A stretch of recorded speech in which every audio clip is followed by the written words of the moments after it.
Yo, what's going on, guys? Welcome back to another video. Today we're going to be building a booking.com clone. You're going to learn how to scrape data off of any website the easy and ethical way. We're going to be covering this with Next.js 14, so you're going to learn the latest and greatest. We've got tons of cool things to go ahead and cover.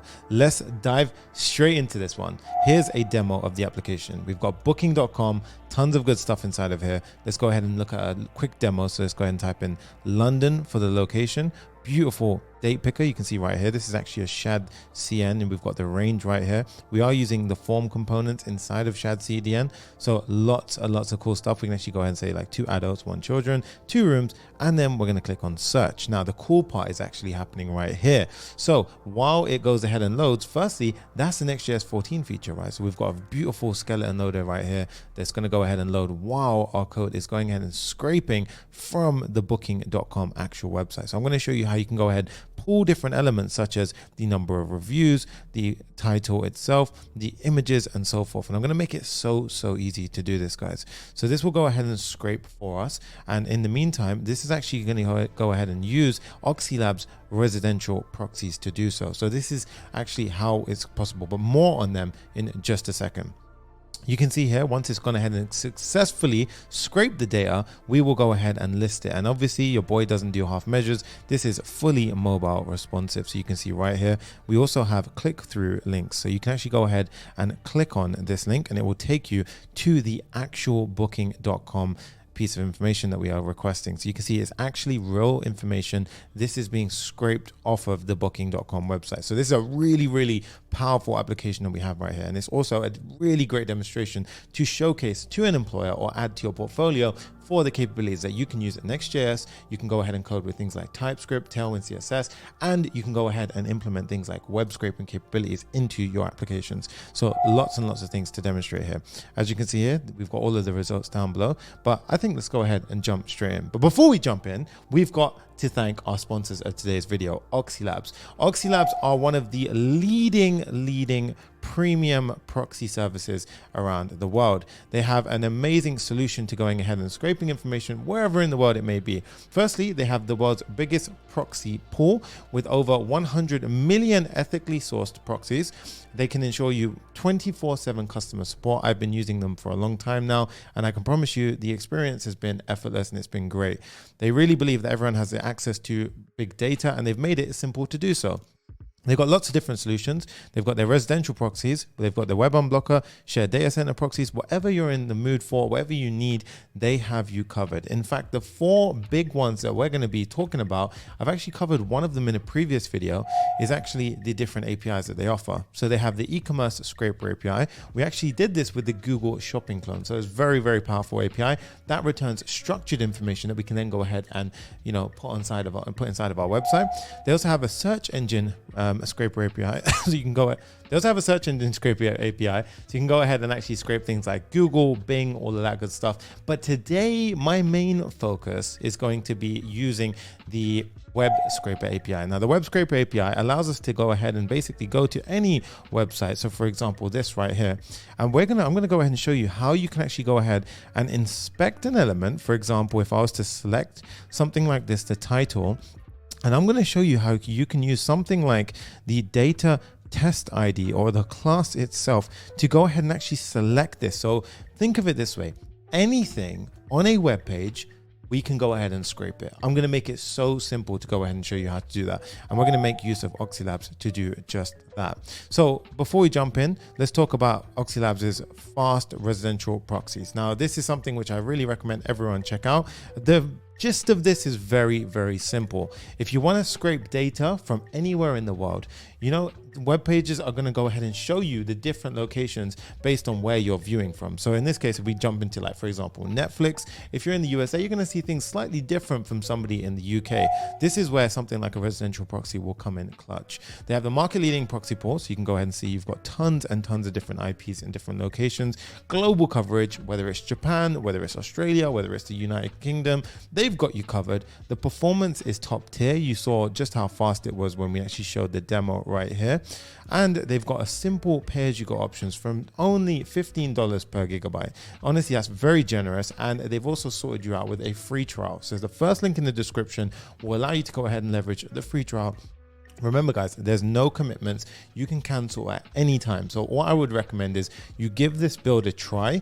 You go ahead and sign up for the free trial, and then you see if you enjoy the platform. And then from there, it's completely up to you. Like I said, there's no commitments. You can feel free to cancel or continue based on your heart's desire. Okay. So with that said, first link in the description, if you want to go ahead and tap into the residential proxies for Oxylabs, your boy sorted you out with an affiliate coupon code. So first link in the description, go ahead and use it. It will help me out on the channel and it supports us always. And I appreciate you for that. And without further ado, I think we should jump in, right? If at any point you find the coding for today's video is too complicated, feel free to head over to papareact.com/course, where we have our flagship course and community where you can go ahead and learn from absolutely zero to landing your first six-figure job as a developer. Promise you, whether it's your first job, whether it's your second job, whether it's your third job, I'm going to get you to your six-figure job in our course and community. And we've done it so many times now that we know exactly how to keep our developers up to date with the top skills that they need to crush it with their dream developer job. So feel free to check it out, papareact.com/course. Link will also be in the description. Let's go ahead and dive into today's build. I also want to demonstrate as well, look, some beautiful UI components, and also completely breezed over it, but you can see we also have a burger menu drop down. I'm going to show you how to do all of this in today's video. Let's dive straight into it. So first thing I want you to do is open up Warp on your terminal. I have a little bit of a cough right now, so we're going to try and defeat that. But I hope you guys enjoy this new format that we're trying out. We're actually testing out to see if you guys can actually, if we can go ahead and build content or create content in this way. So it's not necessarily live, but we can actually go ahead and have this, you know, extremely interactive way of going ahead and working. So we're going to go ahead and go into our folder, and then I want you to go ahead and use the command npx create next app at latest. And we're going to go ahead and not use the Dropbox clone. That was actually the last video. Today, we're going to call it the booking.com clone. So we're just going to say booking clone YouTube. Hit enter. This will go ahead and spin up our app with Next.js 14. So you want to go ahead and say, would you like to use TypeScript? So we're just going to go ahead and enter. All of the defaults are completely fine here. Now, you may get an issue here if your node version is in the incorrect version.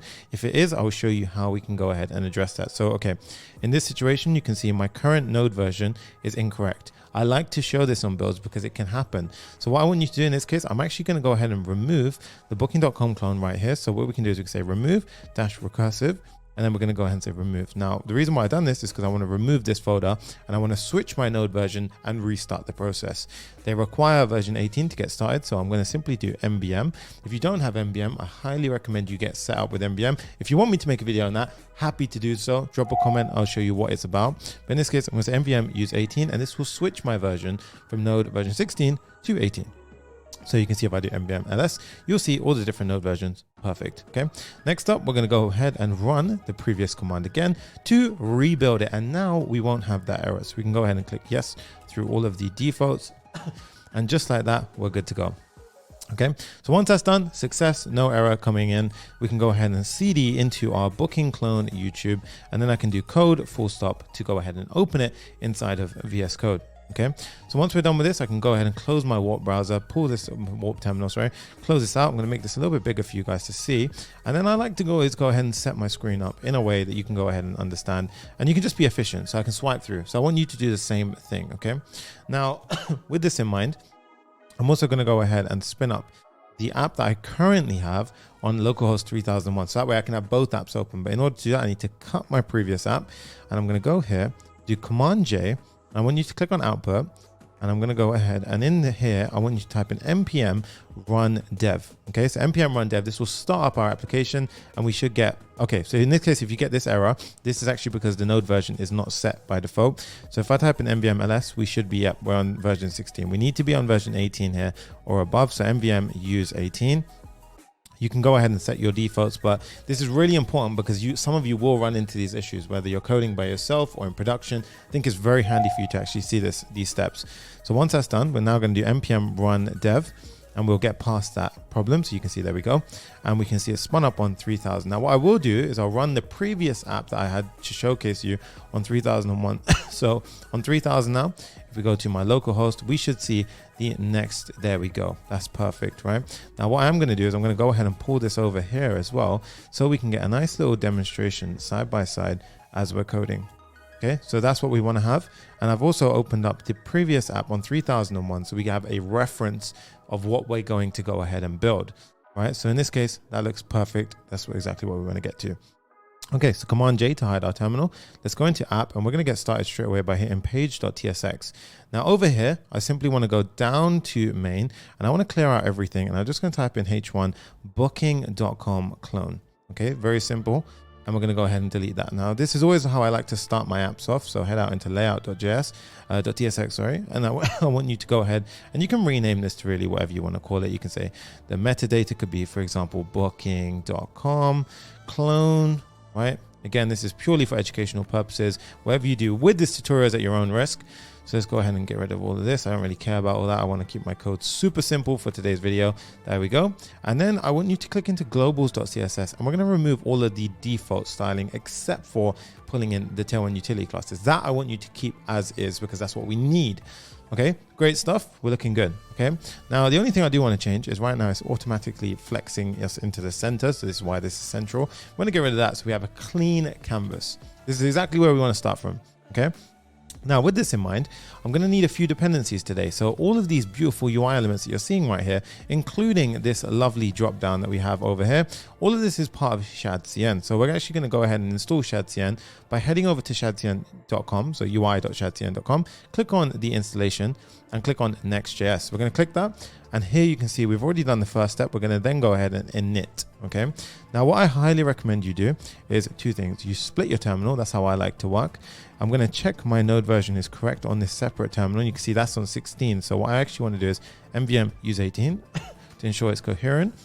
Command K to clear my terminal. And I'm simply going to paste in that command of initializing Shadcn into our project. Now you want to go ahead and say yes. Default, I'm happy with the default styling, the colors, everything can be in its own way. This one, okay, we could have done .tsx, that's completely fine. Go through, that's all good. Okay. Now, once that's done, you may wonder, oh, okay, we've got two different configuration files. In this case, I don't actually care too much about correcting this. I'm going to just go ahead and get rid of the TypeScript file. We're good with just the JavaScript file. Okay, you can go ahead and refactor this if you want to keep the TypeScript one, but we're not too fussed in today's build. Okay, so once that's done, we have Shadcn at a core set up into our app. So the next thing I want you to do is go ahead, and you can go ahead and really set up the fonts and things like that. In this case, we don't really care too much about that. We're just going to go ahead and get started with the build process. So what I want to do now is I want to head over to our app, and we're actually going to sort of start kind of draft out how we're going to build it. I always do this whenever I start any kind of build, and I think it's always a helpful step, right? So the first things first is we actually have a header component. So I always like to start with this. It's kind of like a warm up to getting things ready and off the ground. So first thing I want to do is I'm just going to go ahead and pull up my layout. Now here in the layout.tsx is where I actually want to go ahead and put the header, because I want this to be across every single page. So what I'm going to do is I'm going to type in header here. This is how I like to work. If you've seen any of my builds, you will notice that I do this a lot. Now, if you're enjoying this build, remember, please like, comment, and subscribe. It helps push this video out to as many developers as possible, and it's going to help me keep on bringing this out for you absolutely free. Okay, so let's dive into our first component. We're going to go over here and head into components, and I'm simply going to add in a new file called header.tsx. Right, and I'm using snippets here, so RFCE. If you're wondering, Sonny, how the hell did you just do that? Well, all you need to do to get that is actually go ahead. I'm going to make the text a little bit bigger. Is go ahead and into your extensions, type in ES7, and you will see a beautiful snippet extension over here, like so. This is the one you want. Click enable, and you'll get exactly what I just had there. Cool. With that done, we have our header. Now, with our header, I do want to go ahead and start things off pretty easily, pretty quickly. In fact, what I want to do is show you the way I've done this is I've actually got a few little drop downs. Now, I did get inspiration from this from Shadcn, but I will go ahead and show you how we can go ahead and just do it ourselves. So I'm going to go ahead and break this down step by step. So firstly, change this to a header. simple. We're going to, for SEO purposes, that way web crawlers know exactly what we're looking at. We're going to go ahead and give this a background of the blue from booking.com. We're going to go ahead and say, let's go ahead and get this a bit cleaner. There we go. That's the background color of booking.com. And I'm just going to go ahead and pop this in so we can start seeing this on our page. So we're going to simply do Control Spacebar and import it like so. And now you can see I've got my header pop in. Okay. So this is a very good starting point, and we can go ahead and start building things out. Now here I've got a nav, and then inside of my nav, I'm going to do a few things. Now, some stuff I'm going to jump through a little bit quicker because I don't feel that there's a big emphasis on these parts. You can feel free to actually look over at the documentation inside of things like Shadcn. So if you really wanted to go to look through this, you can go ahead and dive through all of these different components yourself. But in this case, I'm just going to show you how we've gone ahead and built these out. And you can feel free to pause it or get the entire code over at our Papa GitHub repo. Okay. So for the nav component, I'm going to go ahead and pop in the following. So we've got a little bit of styling here. We're going ahead and applying a flexbox to centralize it when we need it. And then inside of the nav, we're going to have a div. Now inside this div, this is going to be representative of this part. So the booking.com section. Okay. So all we've got here is a clickable link, and this is going to be a Next.js link tag component like so. And it simply goes to our homepage. Very minimal bit of styling, and then this is for a server render only. So the reason why you have things like this is because when it does a server render of this component, because this is a server component at the moment, which it will be converted to, we actually are going to convert this to a client component, but in the event that it's ever read on the server, this will be seen, and then that obviously gives our web crawlers a little bit more context, a little bit more meaning, so that way they can go ahead and index it and push our website up on SEO rankings. And then we've got a picture. Now this picture is simply the booking.com logo. Okay, so it's just like that now. If I click this, it will actually take me back to the home screen. Okay, so that's how we've gone ahead and done that. And then where we had our nav, I'm actually going to go ahead and surround this link tag inside of a div like so. Okay, so we're simply just going to head and apply flex. And that way it will use up the maximum space it can on a bigger screen. Okay, with that bit done, we're going to move over to the next thing. And the next one, we're going to go ahead and have a side button menu. Okay, so for the side button menu, this is going to be for the burger menu. So we call that a burger menu when you have this sort of layout where this little 3-line sort of component, right? So this is called a burger menu, pops out, and then on mobile devices, it allows us to have things like a navigation menu, but something which works a lot better on a phone. Okay, so what we're going to do is we're going to have a piece of state which resembles if that's open or not. We're going to pop that in over here, and we're simply going to go ahead and import our React state. So now we've got the mobile menu open, set mobile open. There we go. Now, with that in, we're simply going to have a button which is going to be hidden on the bigger screens. Okay, so I'm going to go ahead and pop this in right now. So you want to go ahead and do it underneath this div. And it's going to look something like this. Now, this means, remember, everything by default is mobile first. So this is actually flex by default. And then on a large screen, it applies the hidden rule, okay? So that's how these work. These are breakpoints. On a large screen, it'll hide. Now, we've simply got a button. It's simply a type of button, bit of styling on it. And when we click it, it's just going to set the mobile open to mobile menu open to true, okay? And then obviously, we're going to conditionally render that burger menu and so forth on that. And this is how you go ahead and address this thing. Now, if you want to go ahead and import this, we actually need to install something called hero icons. So I'm actually going to go ahead and save us a step here.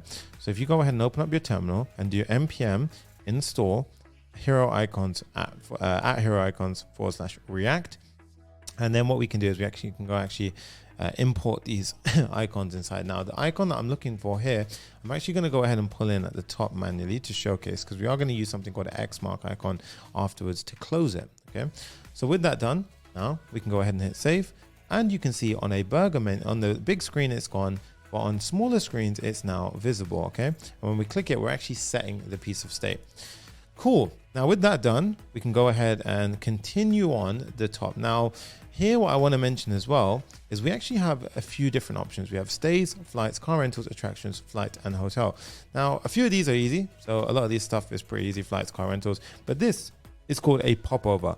Now, a popover inside of Shadcn, if you head over to Shadcn, you can go down to the P and we should see popover. Now, this is essentially what we have here. So essentially what we've done here is we've sort of changed it up to look like this. So what I'm going to do firstly is I'm going to go ahead and install it into our project. So if we go ahead and do that, Command J, pull this open, and then we've got that. This will go ahead and add it into our directory.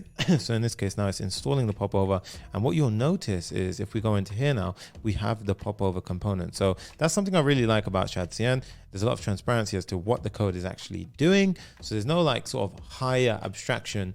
It makes a lot more sense. Okay, now at this point you can really go ahead and clearly just kind of, you know, copy this out and adjust it if you want. I've saved you all that hassle, and I'm going to go ahead and show you our code beforehand, so you can feel free to copy this out as you need to. Okay, so first things first is we've got the popover group. So let's pop this in place, and what I'm going to do is I'm going to slowly expand it like so that way it makes a little bit more sense. Okay, and we're going to make sure you don't do it from Radix. We're going to do it from our own library like so. Okay, now this is freaking out because the children is not okay. We haven't actually imported this correctly. I'm going to show you how we can import this the correct way. So what I want you to do is actually pull this in from headless UI. There you go.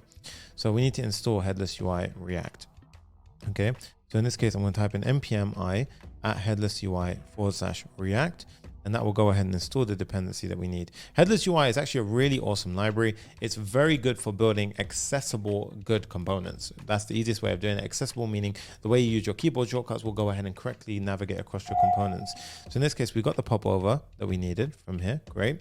And then we're going to go ahead and build out the rest of the popover. So we're going to simply have a popover itself. So I'm going to go ahead and pop this in like so. And then we're going to go ahead and have a closing tag. And then we're going to pull this in, and inside of our popover, we're going to go ahead and firstly have a button. Now this button is going to resemble for stays. So in this case here, stays. And we've got a simple chevron down icon. So I'm going to go ahead and pop this in right now.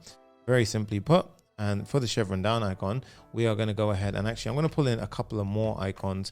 These are the solid variants. You see here we had an outline variant. Here I've got a few different icons, one of which chevron down. So we're going to go ahead and import those, hit save, come back.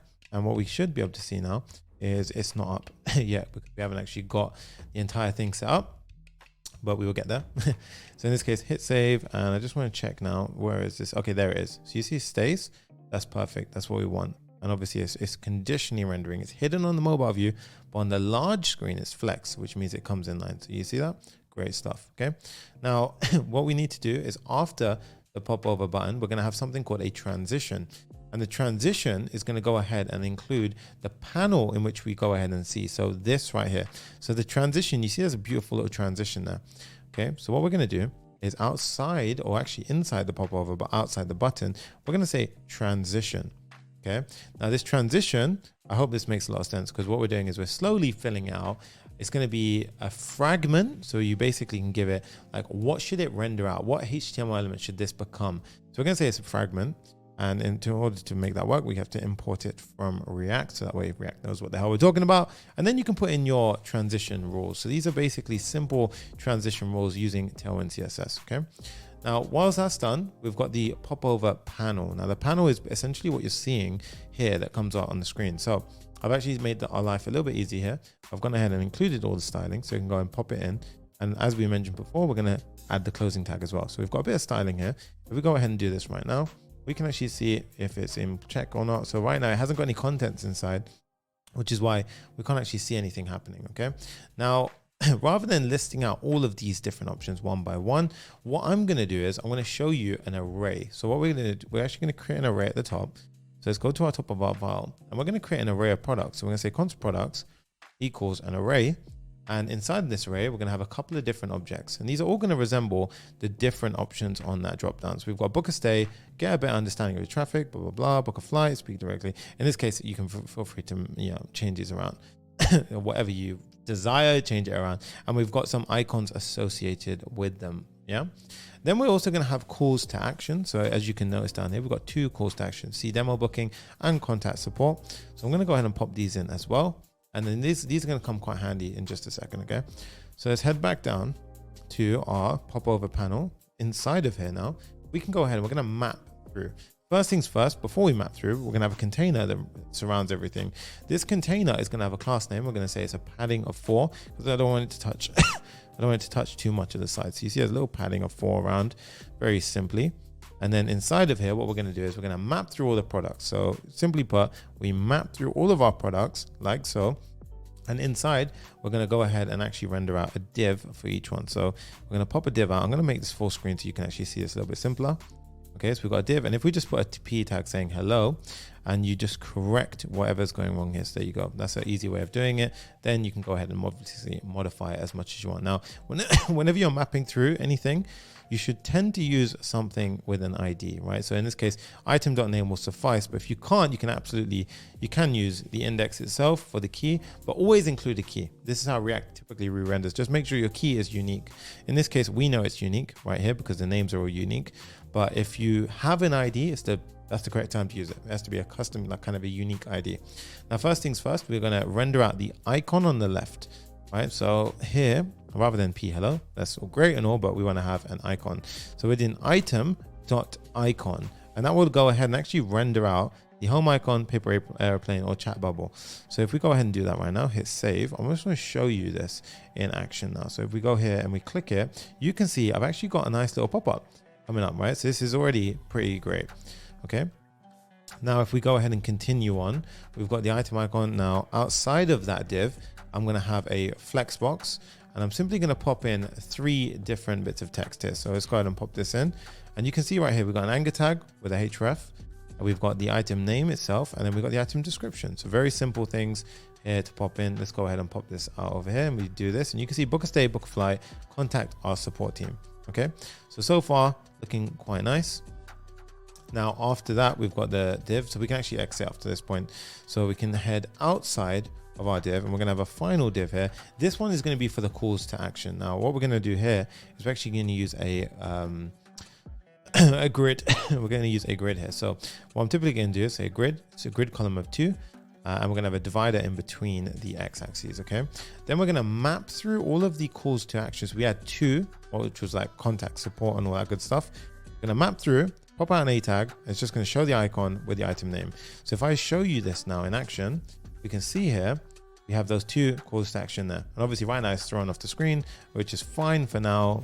We're going to correct that in just a second, okay? So just like that now, we've got that pop-up working the way we wanted it.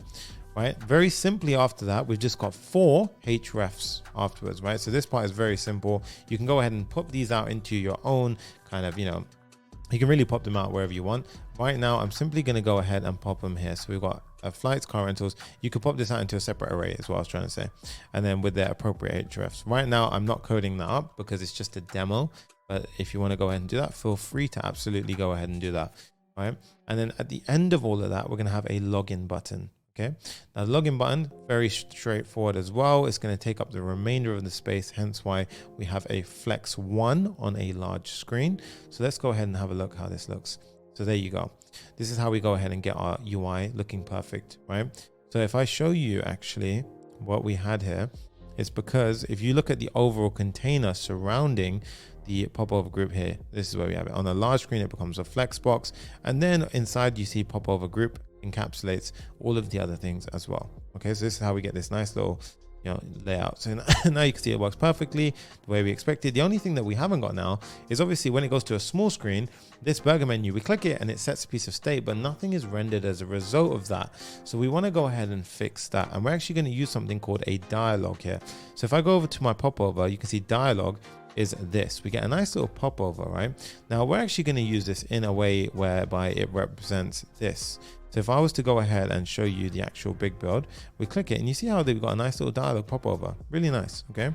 Now let's go ahead and implement this inside of our app. First things first, we're going to go ahead and click on this right here. So npx Shadcn. In fact, actually, no, we are not going to use this. We're going to use headless UI for this. I've got that a little bit mixed up. Okay.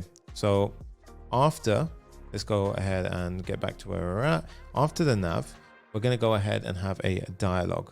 Okay, now the dialog is going to go ahead and we're going to do the same approach that we've done previously. We have to determine what is it going to render out as. Well, in this case, we're going to say it's actually going to be a div.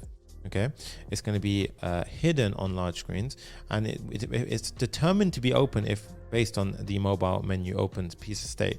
And then when you click it, it's going to go ahead and set mobile menu open if we close it. I mean, okay, so that's perfect. We're going to have a little line. So if you go ahead, and I'm going to have this open for reference so you guys can see. If I click this right now, we're going to have an inset line here. So let's go ahead and pop this in. So we've got a fixed line, and then we're going to have something called a dialog panel. This is where all the contents is going to be inside of, right? So here, let's go ahead and pop this in like so. So we're going to say dialog panel. There we go. Boom, like so. And inside of here, we're just going to include a bit of styling. I'm going to make life easy for you.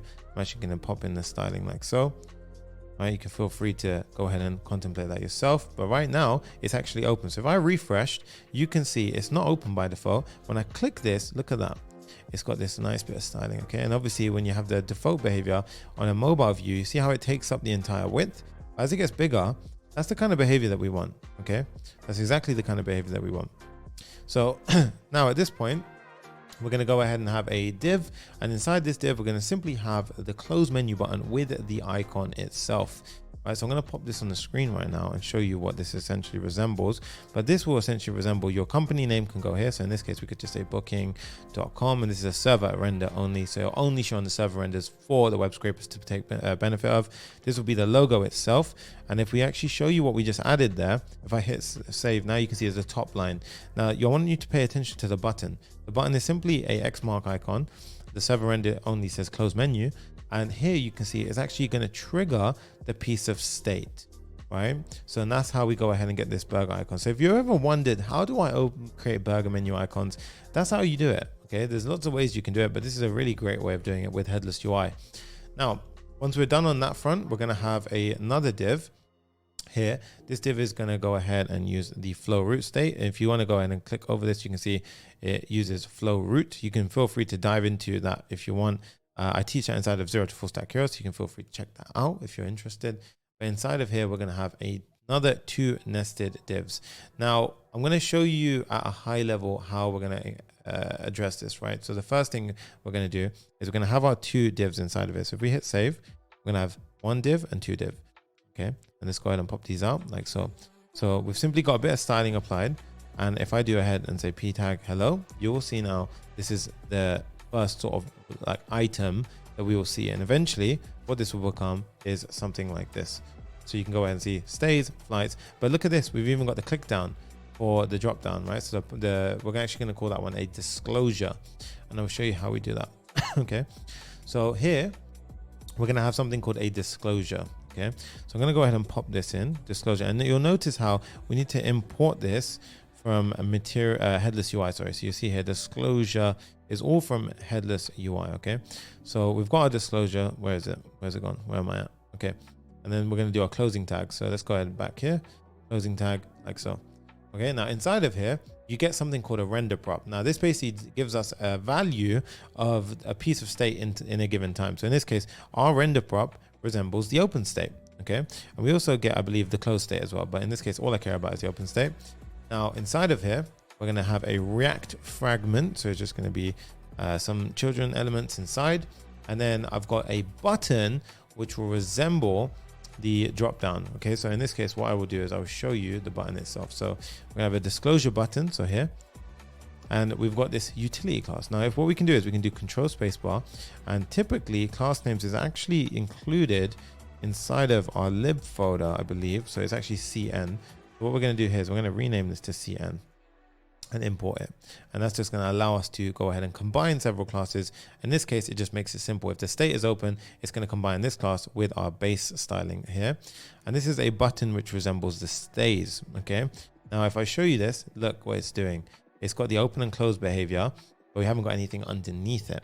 Okay, so this is going to be the disclosure panel. So disclosure button is for that part, and then the disclosure panel is for the actual contents beneath it. So what we're going to do here, pop this in, and all we're doing here is we're getting all the products and the calls to action, we're mapping through them, and then we're going ahead and showing it out on the screen. So if I go ahead and hit save now, you'll see if we hit refresh, pull this open, you'll see the panel is open and closed based on the disclosure button. Okay, so that's how we go ahead and get this nice little effect going on right here. So that gives us the bit that we needed there, and then afterwards, fairly straightforward to get the flights, car rentals, attractions, flight, hotels, little divider, very hard to see, with a login underneath it. Okay, so let's go ahead and do the same thing under there. Let's do after the disclosure down here. We're simply going to have a bunch of A tags to make life easy, and then we're going to close out our div. So let's go ahead and pop the A tags in right now. And again, what I would highly recommend at this point is you could just simply refactor, right? So here we've got the A tags moving all the way down to flights and hotels with a bit of styling applied to all of them. You could easily also add this as a custom Tailwind class, utility class, and then go ahead and clean your code up a little bit more as well.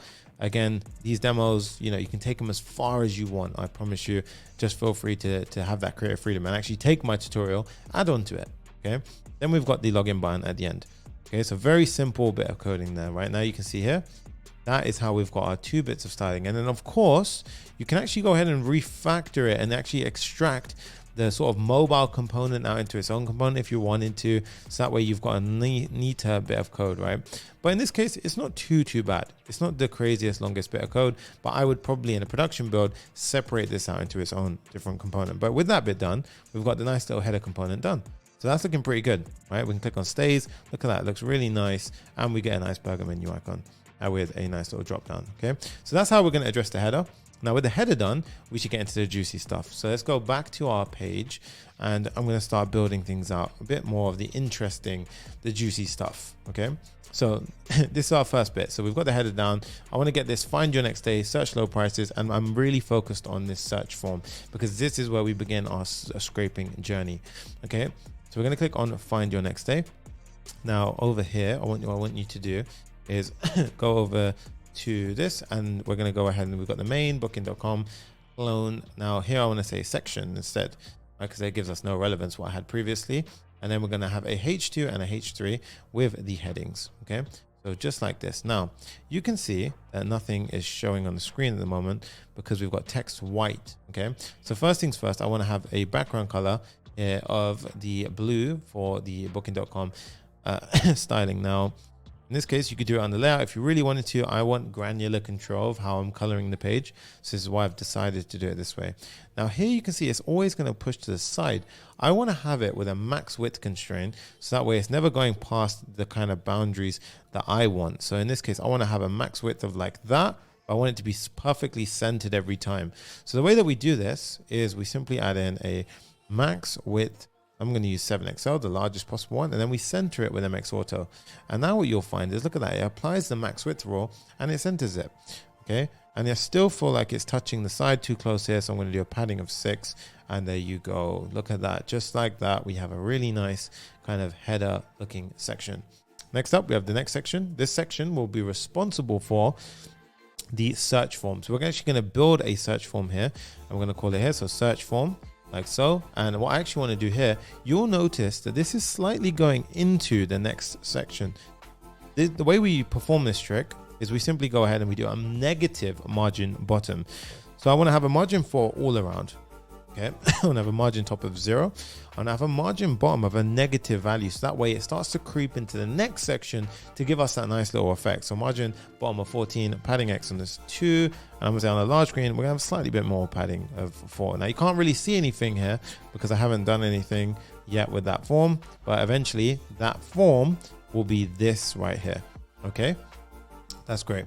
Now, the final part is underneath this section, we're just going to have more, like kind of a dummy section here, right, for trending destinations. So that way you can see how we would go ahead and implement that area. So we're going to have a section underneath here, and I'm simply going to go ahead and put a little bit of styling to this. So you can feel free to style this however you want. This is more of a make our demo look pretty sort of area. Okay, so this is really something which you can go ahead and expand on in your own time, take it as far as you really want. Right now I've just added trending destinations very simply, and then underneath the div we're going to have a simple div, and then we're going to map through some trending data.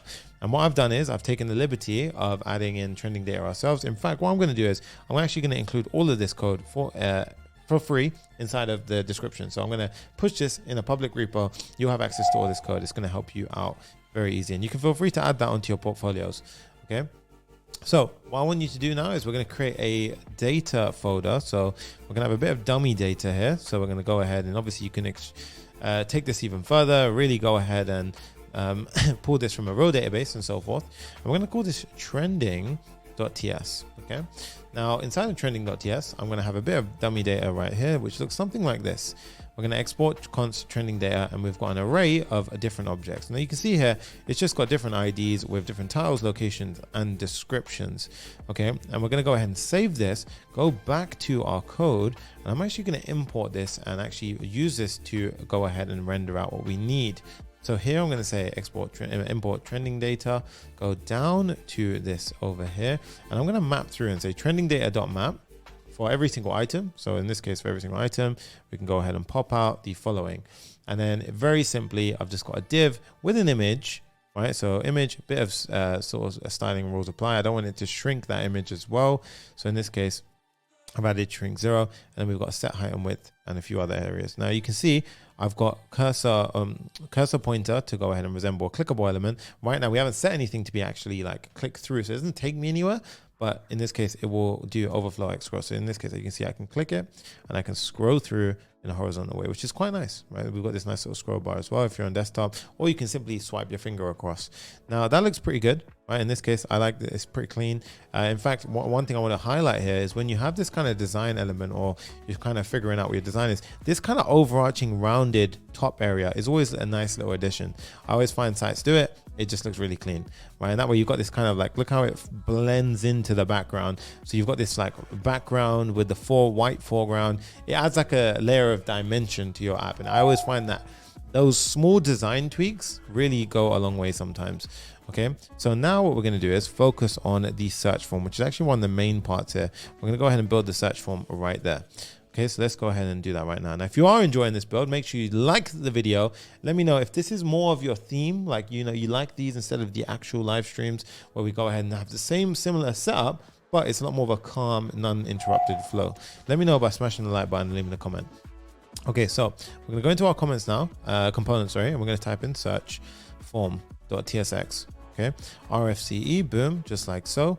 And now here, this is where I need you to pay very, very close attention. This is actually more of a bigger form component that we're actually going to build. Now, what have I done here? So you want to head over to Shadcn, go over to your form. Now, as you can see here, forms are tricky, but they actually make it super easy to go ahead and do it. And we are going to be using something called Zod to go ahead and correctly allow the values that only we want inside of our forms. Okay, so what I want you to do is go down to installation, npx Shadcn at latest add form. Once you've done that, we're simply going to go back over here. Let's go ahead and pop that in our terminal like so. We're going to add that form, and you can see right here, it will go ahead and install it. So first things first, you want to create a form schema. All right, so the form schema, again, I've made your life easy. Do not worry, guys. We can go over here. So that's already added. We can go down to search form, and I want you to go to the top of the file outside the render, and you can import Z, all as Z from Zod, right? Now, I've actually gone ahead and done the liberty of creating the form schema for us. So we've basically got a form schema, and we're defining an object. And all it is essentially, think of it as a near kind of like a TypeScript style syntax, but really what you're doing is you're just setting the validation rules, and then basically you're saying if this validation rule isn't met, how and what message should I show as a result of that. Now let's give you an example of that. Well, the dates, when we have our date picker object, it's going to have a from and to inside of an object.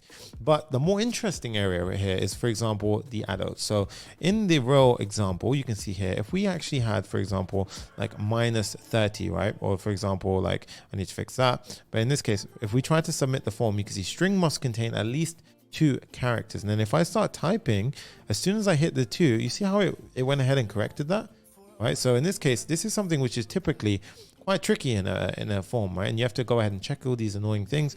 Well, what we can actually do here is we can simply go ahead and actually add it in ourselves. So I've done that where we have the location, and by default the rule was it must be 2 characters. But if you want to customize that message, all you have to do, add a comma and simply say must be 2 characters or more. And then just to show you, I'm going to write at Papa Fam. There we go. And check this out. Okay, so obviously actually I won't show because that's not the live one. Yeah, but that will be the message that will pop up if you weren't gonna, if it wasn't 2 characters. Okay, otherwise I have the default, which is quite cool. Okay, so in this case, now we've got our form schema and we're going to attach this to an actual form. Now you can go ahead and do things like, you know, a server component here, but we're going to need a bit of client interactivity. So we're going to convert this component to a client component, right? Then we're going to need a couple of things. First things first, we're going to need the router object, because we're going to eventually redirect the user to the search page, right? So next navigation, we're going to get the router. That's going to allow us to go ahead and move somewhere else. Okay, then we're going to go ahead and create something called a form. And this is going to use the use form hook from a React hook form. Now inside of here, what I want you to do is firstly, we need to give it a template to make sure that it's pulling the correct form schema and actually referencing against it. So we're going to say z-infer type of form schema. Okay, so this is a generic template that we're going to be using. And then we're going to go ahead and pass in a parentheses with an object as an argument. Now here, what we do is we need a few things. The first really important one is called the resolver, and we're going to pull in something called Zod resolver. Okay, now I want you to go ahead and pull it in like following. So as we just did there. So at the top here, Zod resolver, like that. Now here, this is basically going to ensure that whatever value we submit to our form, it actually goes ahead and checks against those things that I showed you previously. Okay, so that's the first thing. The second thing is we need to pass in something called default values. And now this is simply going to go ahead and match against all the fields that we have. So you can see here, if I do my IntelliSense control spacebar, you can see it pops in all of the things from our schema. So I'm actually going to make this very simple. And all I'm going to do is the default values are just going to be fairly straightforward values, right? So we've got location, dates, adults, children, rooms. And you're probably wondering, hang on a minute, why is he doing a string? Because in a form field right now, it's actually checking against a string value again rather than a number, even if your input field is of type number. Okay, so just something extra to be aware of. Now the final step is we're going to have a submit form. Okay, so this will be more so for when we submit the form, and this is going to look something like this. It's going to have values, and this is going to be exactly against the type that we previously set up. So you can see right here, like so. Z-infer type of schema. So the values for that we submit off, when we submit our form, it will submit the exact form schema, and then it's really nice because it won't actually trigger this on submit if these aren't met. Okay, so for example, if you don't have enough characters that you've specified and so forth. Okay, now the next step is fairly straightforward. What I want you to do is, if you ever get confused at this point, you can see that's the step that we just did, but I want you to go ahead and really look at this area here, this example of build your form. So I want you to basically, whenever you get stuck or whenever you're doing your own build, I always teach this because it's more important to understand how to do this yourself as opposed to just watching my tutorial and copying it. Okay, so I want you to go ahead and copy the relevant imports. So in this case, I'm going to go ahead and copy the relevant imports that I'm going to need. So in this case, it's actually going to be all of the above. So let's go ahead and pop in all of these. We haven't actually installed the button and input, so I'll show you how we can do that as well. So Command J, oh sorry, not yet. We're going to go to the top, we're going to pull it in. Now you can see it tells us we've already installed the button, but we haven't installed the input. Okay, so this one, fairly straightforward. I'll show you how you do it. You just go to your input, you go down here, copy that command for the installation, go ahead and simply paste it in like so. That will add the input, you'll get rid of that error. Very easy. Okay, so this error will now be gone. Great. Now we've got the components that we need to go ahead and build out the rest of the form. Okay, so heading back down over to our search form, we can now see here. Now, what you can do is I would suggest you basically reverse engineer the form itself. So if we go down to the actual form, you will see a nice, beautiful example. Where is it gone?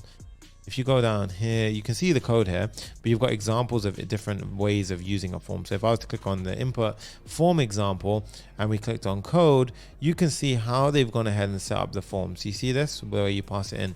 So this is how I will go ahead and build something from scratch. And you can notice how we use their form component and then we nest our own form inside of it. Okay, so if you're wondering how did he figure all this out, that's how he did it. So we're going to go ahead and first have our form. We're going to pass in the form itself. And then we're going to go ahead and actually pass in a form object, right? So we're going to do the same approach we did earlier with our form object like so. And you can see, look at this. The one thing I want to pay attention to is on submit, we do form.handle submit, then we pass in our handler. Okay, so form.handle submit. You don't just pass directly on submit. You have to pass it in that way. Okay, and that way it attaches all of the checks, all of the submission things that were basically it's like a wrapper. So that way, if any of those fields aren't validated the correct way, it will prevent it from actually submitting, which is exactly what you want. Okay, then the next step is the different fields. So let's start off with the first field, which is the location. Okay, so firstly, I'm going to surround everything inside of a div. Okay, so each individual element I'm going to have surrounded in a div. So let's go ahead and do that. Now you can see we're using a grid width full, and I basically applied a few different styling constraints, and you can really mess around with this as much as you want, right? But for each field, we have something called the film field. Okay, and this is a self-closed component. And inside of here, we basically firstly have to connect to something called the control. Now, this is basically which form are we connected to right now? Well, the actual form is this one. And what we say is we just say form.control, very simply. Okay. Then we have to give it a name. And this is going to be the name when we submit it. It's going to be the name which is passed through as the object. So we're going to say location for this one, right? Then we have something called the render. Okay, the render is basically rendering out the form itself, right? So it's in that form field.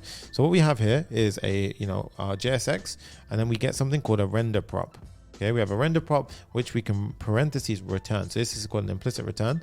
And then here we basically get something called the field. Okay, and you get a few other things as well. If you're interested, you can go ahead and get the film state or the form state as well. So if you want access to the other areas, you can also do that. Okay, then we're going to use some of the predefined form components. Okay, so in this case, form item is the main form itself. We have a label.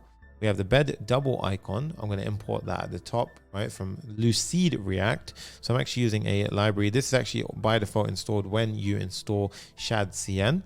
And then we have the form message itself. Now, form message is basically, remember that validation error where it says you need 2 characters or more. That's essentially where you're going to have that. Okay. And sorry, form item surrounds everything. The actual input is here with form control. Now, the input placeholder, we've simply got as London, UK, and then you pass in the field content itself. So just like that, if we go to our application now and we go to our search form, I'm going to start putting it on the screen. So we can say search form like so, and I'm going to do a self-closed component, and we're going to pull it in. Now from here you can see, look, we've got London, and that looks great. That's exactly how we wanted it. Looks perfect. And if I was to hit enter now, you can see string must contain at least 2 characters.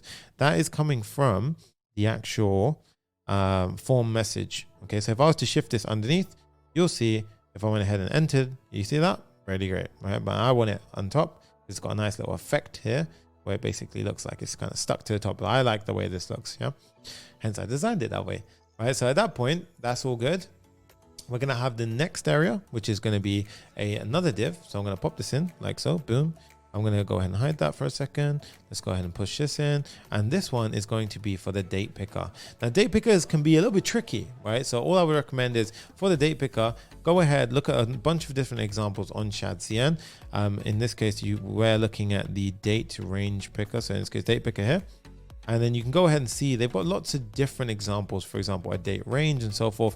I've gone ahead and simplified this for you. So that way, if you ever need to go ahead and connect it to your own form, you can just simply come back to this tutorial at any point and remember, how did he do that? And I will show you how he did it. Okay, so we have the form field first. And remember, we have to connect it to the control. So very simply, we do form control.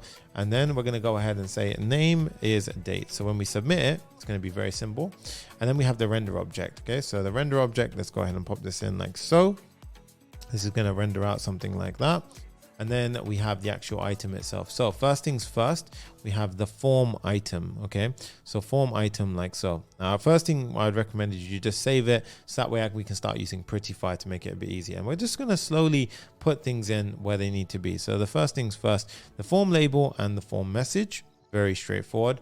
And then we're also going to start using a popover, right? So in this case, this is actually known as a popover. Okay, so for the popover, first things first, I want to import everything that I might need. So I'm going to pull this from our popover itself, like so. Yeah, and if you haven't installed this or you get an error at this point, head over to Shadcn, simply run the popover install command, and it will work. Okay. Now inside of here, we've got the popover itself. So in this case, what I want you to do is we're going to do the same approach that we've done before, so it makes sense. We're going to have a popover. We're going to expand it like this. Now inside that popover, we're going to have a popover trigger, and this first one is going to be for the actual dates of itself. So in this case, let's have the popover trigger. Let's pull this in, and we hit pass in as child, right? Then we have something called form control. Now this is essentially going to basically be for this element when I click it. and it triggers the popover. Okay, and then we have another area called popover content, which we'll cover in a second. But here I'm going to go ahead and pop it in and I'll explain what it does. So in this case, if we go down here, pop this in, I want you to pay attention. Firstly, we're going to import our format command from date. Which one did we use actually? Format, we used the helper function from date fns. So we're going to pop that in like so. And if you don't have this installed, you may need to install date fns. I think I did install this correctly last time. So if you go to the date picker, let's go to date picker, and we actually need a few things here. So let's go to the install part of date picker. Where is it gone? So here it's a popover. Yeah, so it's a mixture of popover and calendar. We've already got the popover, so let's go to calendar and let's pop this in. And this will actually install the library that we're after. So that should fix our import situation.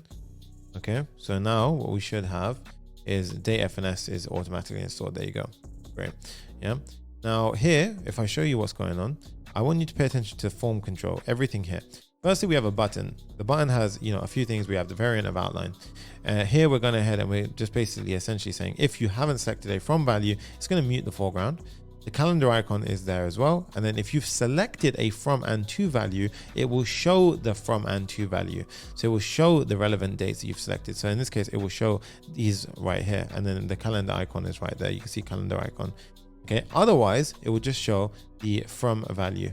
And then if you don't have any value selected, it will say select your dates. That's exactly the behavior that we want. So if I refresh, you see select your dates. I click 1, it shows 1. I click 2, it has the dash with the second. Right, so it's exactly what you're seeing here. It shows 1, it shows 2 when we select both, and this is based on this ternary condition. Okay, so very, very simple stuff. Looks really nice. Okay, so we're doing very well for pacing so far. Now the main thing really is, if I was to show you this build so far, let's go here for a second, and you can see how I've got my dates, but I don't have the popover. Right, so I'm clicking it, nothing is happening. That's because we've got the popover trigger, but we don't have the popover content. Okay, so this is the more important part, really. This is where the actual calendar comes in. So here we say popover content. Okay, now inside of the popover content, popover content. Okay, don't do what I just did. Yep, there we go, like so. Inside of here, we're gonna have a calendar. And the calendar, I'm gonna pop in like so. So let's pop the calendar in. We need to import it from UI calendar. And also I'm gonna give this a little bit of styling, saying a width of auto and a padding of 0. And we're going to say align at the start. Okay. Now the calendar, we're going to say it's initially focused on. So when you click it, it will focus the calendar. And then the mode is the important part. So this is for a range. Now you can see here, we've got single, range, multiple. In this case, a range is what we want, because we want this behavior of, if I click backwards, you see how it's always selecting the beginning and ending date. And if I select something before the beginning date, it goes ahead and selects that accordingly. Then we got the selected, which is filled.value. Now, as we're going ahead and looping through this way, this is how you go ahead and set, basically ensure that you've selected it the right way. Now, all this is actually doing is consisting of an object of from and to. Okay, so filled.value has from and to inside of it. Then we have default month. Now, the default month, we go ahead and say it starts off with default, which is filled.value.from, and this has got a value inside of it because we set it here. So initially it's undefined, but otherwise it will go ahead and show the value we started with. Now here we want to show 2 months. If I showed 3 months, for example, here I just want to make a very obvious change here. So if I click this, you can see we actually have 3 months on the screen, right? So 3 months on the screen. So you can actually have as many months as you want showing on the screen, but in this case I think the balance here is 2. So if we click this, you see it's always like everyone's used to seeing 2 calendar months pop up, right? And it also handles collisions. So you see on the mobile view, it will handle where to show this calendar and so forth. Okay, so that's always nice. And then we're saying disabled. We've disabled anything which has a date previous to now, because you don't want people to be like, can I get a hotel room yesterday? Doesn't make any sense. So we don't want to have given them the option. So we're saying if the date is less than basically yesterday, and then this right here, set hours, means you're basically setting the hours to the beginning of the day from yesterday. If we don't do that, they can still select yesterday. So you don't want to do that. Okay, and then on select basically is how we map when you select a value to make sure that it keeps up to date on the piece of state. So that in itself is how you do the calendar object, right? So that is how we go ahead and actually have a beautiful pop-up calendar in the way that we expect it. So I want you to then go outside the div, and we're going to proceed on. Now that's actually the hardest part, that calendar part. Then we've got adults, children, rooms, and search, which is fairly easy, especially after doing that what we just did there. It's really not too much of an issue. Now all these three buttons, adults, children, room, I'm going to have in a div because I want them to be surrounded like so, right? So these four actually are going to be in a div. So the way we do this is we're going to have a div with a little bit of styling, and then we're going to have the four buttons inside of this div. So let's go ahead and pop them in. Now this one is fairly straightforward. So after understanding the first one, I don't need to repeat it. I'm just going to go ahead and pop in and show you what we're doing here. So first things first, flex one on each of the individual buttons because I want them to eventually spread out evenly. This one, we connect to form control. The attribute that I want it to be called is adults. Then we render the item itself. It's just a simple input with of type number. Okay. Now, after you've done that, we're simply going to have the same thing for children. So we're basically going to go ahead and do the exact same thing for children, and we're going to do the exact same thing for the number of rooms. So fairly straightforward, just like so. Now you can see here, these are all number fields, but they actually get passed through as data type string. Okay, believe it or not. So that's why we had that earlier. Okay, cool. That looks really great. And you can see right here, looks really nice. Okay. Now you could go ahead and actually extend this to be full width as well. In this case, I'm going to leave it, but you can actually go ahead and customize that as well to be format and width full. And you can do something along the lines of, in this case, where would I have done that? I done it, I believe it would have been here. So width full, flex one. No, I've done it because of grid. So here we can actually have it with full grid, blah, blah, blah. Center gap, flex one, max width. Okay. I will update the code base to show you this afterwards. I don't want to spend too much time here on this, but I just want to check something. Yeah, that was for that. Completely fine. It was more so for the actual form control. So here we had it width. Yeah. So I actually can do this as width full if you really want to. Yeah, there you go. That's exactly what I was after. Now, what I actually want to do there is I want it to be width full by default, and then on the large screen it's that. So width full on a mobile, and then as we hit the large screen, it's going to be a minimum of that. That's how we do it. Right, there you go. Perfect. Okay, so that's how you want to do it. So that looks really nice in my opinion. It's nice when you got the full flow width there on a mobile, but as it gets bigger, you have that minimum set width that we want. Okay, so really nice. A little bit of live coding even on one of these videos. I think that's the best way sometimes. Perfect videos aren't realistic. I'm telling you, it just doesn't make any sense. It's good when you see a bit of back and forth with me on the coding side of things, just to figure out where things are. It makes you feel sane. Okay, so next up we've got this div right here. So this div, I'm going to go ahead and this is responsible for the button, right? So all you need to care about is the button is type submit, and you basically go ahead and put it wherever the hell you want it. So in this case, there we have it, right? Now I want to pay attention to something. Now, if I was to go ahead and click search, firstly, the dates are undefined. We can go ahead and correct that. We're getting rid of form description. I don't care about that. We can go ahead and correct that by having dates here. Now, here we have a date, and I think it's required, or is it read only? No. So I think what we can do here is we can actually have, we'll come back to this actually. I want to have it so we have it as params required error. So required error, we can say please select a check-in date. So let's go ahead and do that for this one, and let's do the same thing here. So I want to just try something out quickly. Now let's go ahead and pop that in like so. I'm gonna have the same required for this one, but please select a check out date. Okay, now let's give this a try. If I do this, boom, undefined. Okay, so it's not really giving us what I kind of wanted there. I think more so, I will come back to this afterwards at the end of the build. But basically, you would add your validation rules here.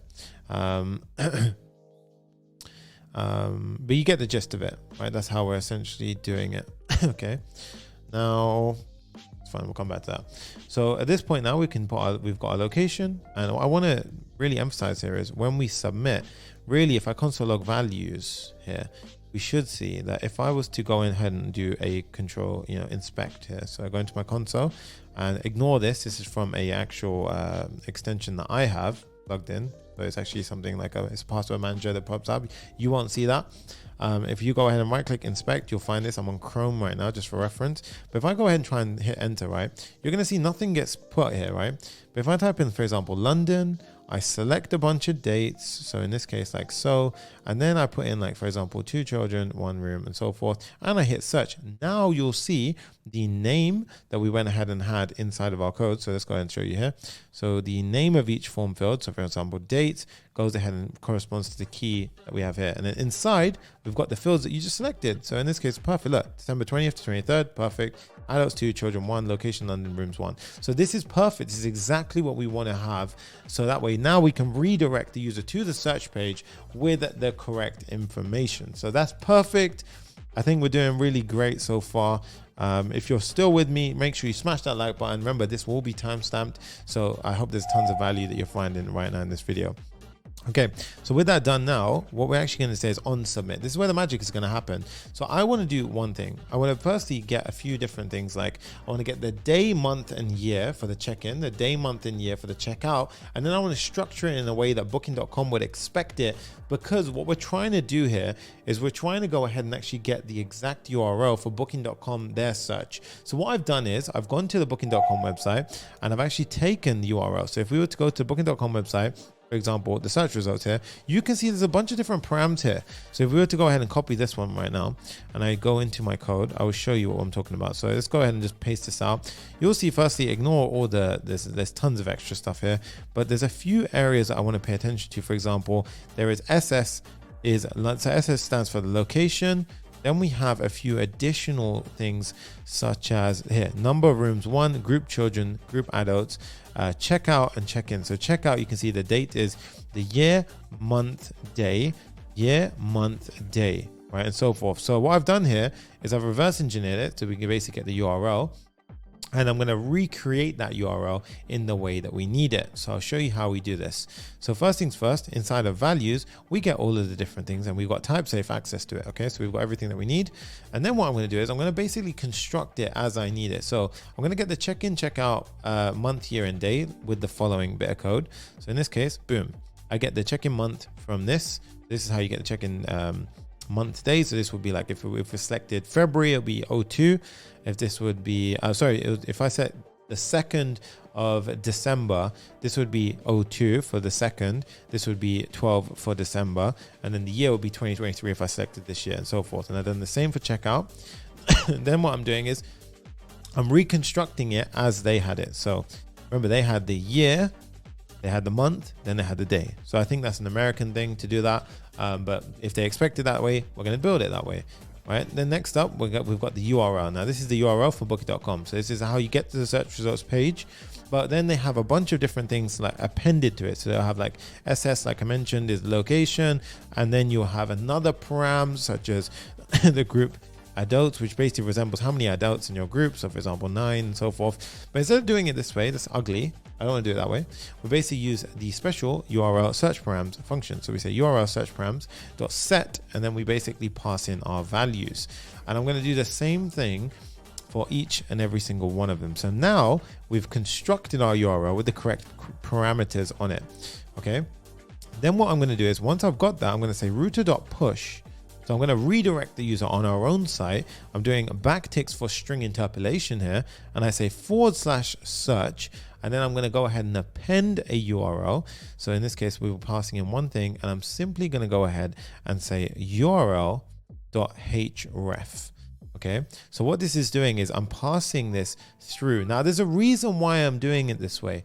You could do it in a way where you set global state with something like just stand, but in Next.js, there's a benefit to actually going ahead and passing it through the parameters or the sort of URL, because you can then cache that page based on that URL. So say 2 people in 1 hour went ahead and searched for the same London trips, right? So they went ahead and searched for London, the same dates, the same number of adults. What you can actually do is you can say, we only want to refresh that every hour, the results, right? Because it could be somewhat computationally expensive. And then what we can do is that URL is essentially the key towards that page. So that page would be cached for an hour. So everyone who made the exact same search would get the exact same value in that hour. And then after the hour, it would refresh those results. That's really powerful. And if you think about it, it may not make a big deal when you've got 1, 2, 3 users, but when you've got millions of users active on that every single day, imagine if everyone's trying to book the same place, the quota that you will save by simply having a cached value, big deal, right? And I'm going to show you how we can do that. Okay, quick little water break before we continue on, but we're doing amazing for time. Okay, so next up, we're going to go ahead and redirect the user. So let's give that a try and we can see if it works. So we type in London, we'll type in the dates. So let's go ahead and pop in, for example, 4th to the 7th, 2 adults, and we click on search. Now you can see it took me to search, and you can see in the URL, we've got that perfect constructed URL that I spoke about. Okay, that's great. So what I want you to now do is we need to create a search page.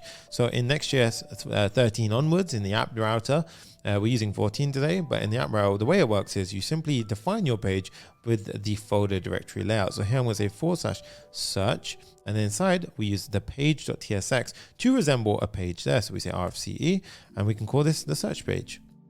Okay, and then what we can do is now what you'll see is the search page pops up. Okay, now the next step that I want you to pay attention to is inside of our, this is actually a server component for now. What we can do is we can say props. And what I always like to do is I say console log the props. And what you'll see here is the search params come through. So remember what I just showed you?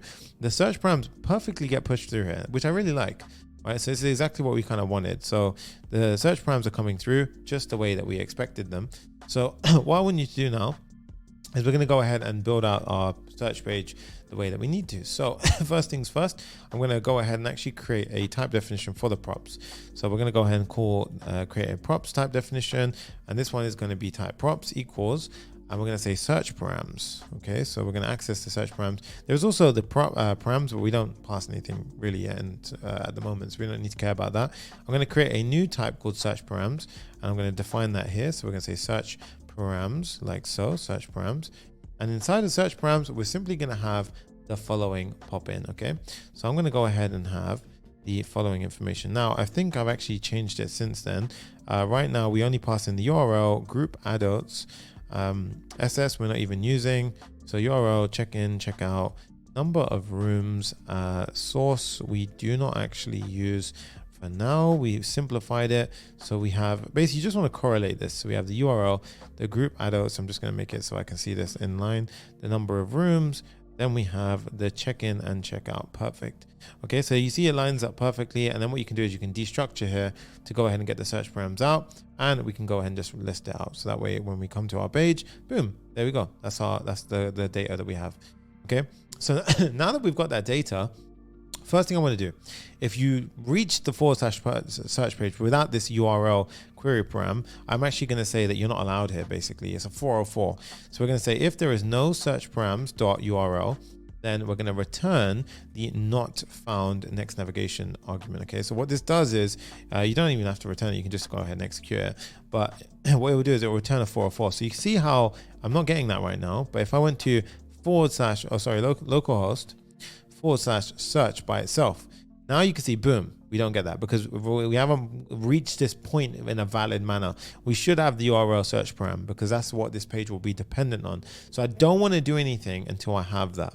Okay, so next up, we're going to say const results equals, and this is where we have our benefit of a server component. So server components allow us to do async await at the top level, right? So we're going to say async await, and then we're going to say fetch results. And I'm going to pass in the search params as a argument here. And you're probably wondering, okay, well, this doesn't make any sense because we don't have any results. Well, firstly, when we get those results back, I'll do a simple check and I'll say no results, okay? But here, the fetch results is the interesting part. So we're going to go into our lib and we're going to create a helper function called fetch results. So inside of our lib, which is our utilities, essentially, we're going to say fetch results.ts. Okay, now what I want you to do here, this is going to be where the magic of scraping happens. Okay, so this is where we tap into Oxylabs, we get everything working the way that we expect it to. So what I want you to do is firstly head over to Oxylabs. There will be a link. The first link in the description will be your free trial link. What I need you to do is click that. You'll reach the Oxylabs page, and then what you will do is you'll go ahead and register with that link. Okay, so once you register with that link, you'll get free access to some of the products, right? So one we're using today is the web scraper API. Now what you'll do is you'll get an email after registering with your username and your password, and then what you need you to do is take note of that username and password. Then you can get access to the entire dashboard. I'm just going to log into my dashboard and I will show you something what you should see, right? So in this case, once you're over at the dashboard, you'll see something like this. So you'll see a nice overview on the left hand side, you'll see my products, and then you'll see the web scraper API after you've activated your trial.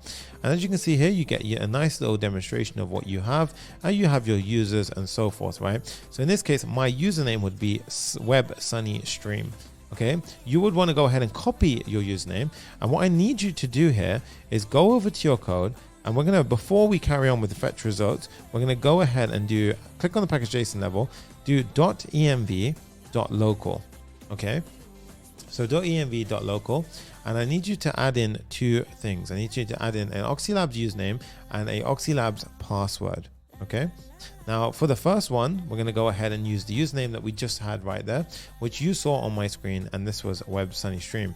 For the Oxylabs password, as I mentioned, you will get an email with your password inside of it. So what I want you to do is simply go ahead and copy that password, and you're going to put it in this field right here. Okay, so imagine your password is ABCDEF. You would go ahead and do this, hit save and close it.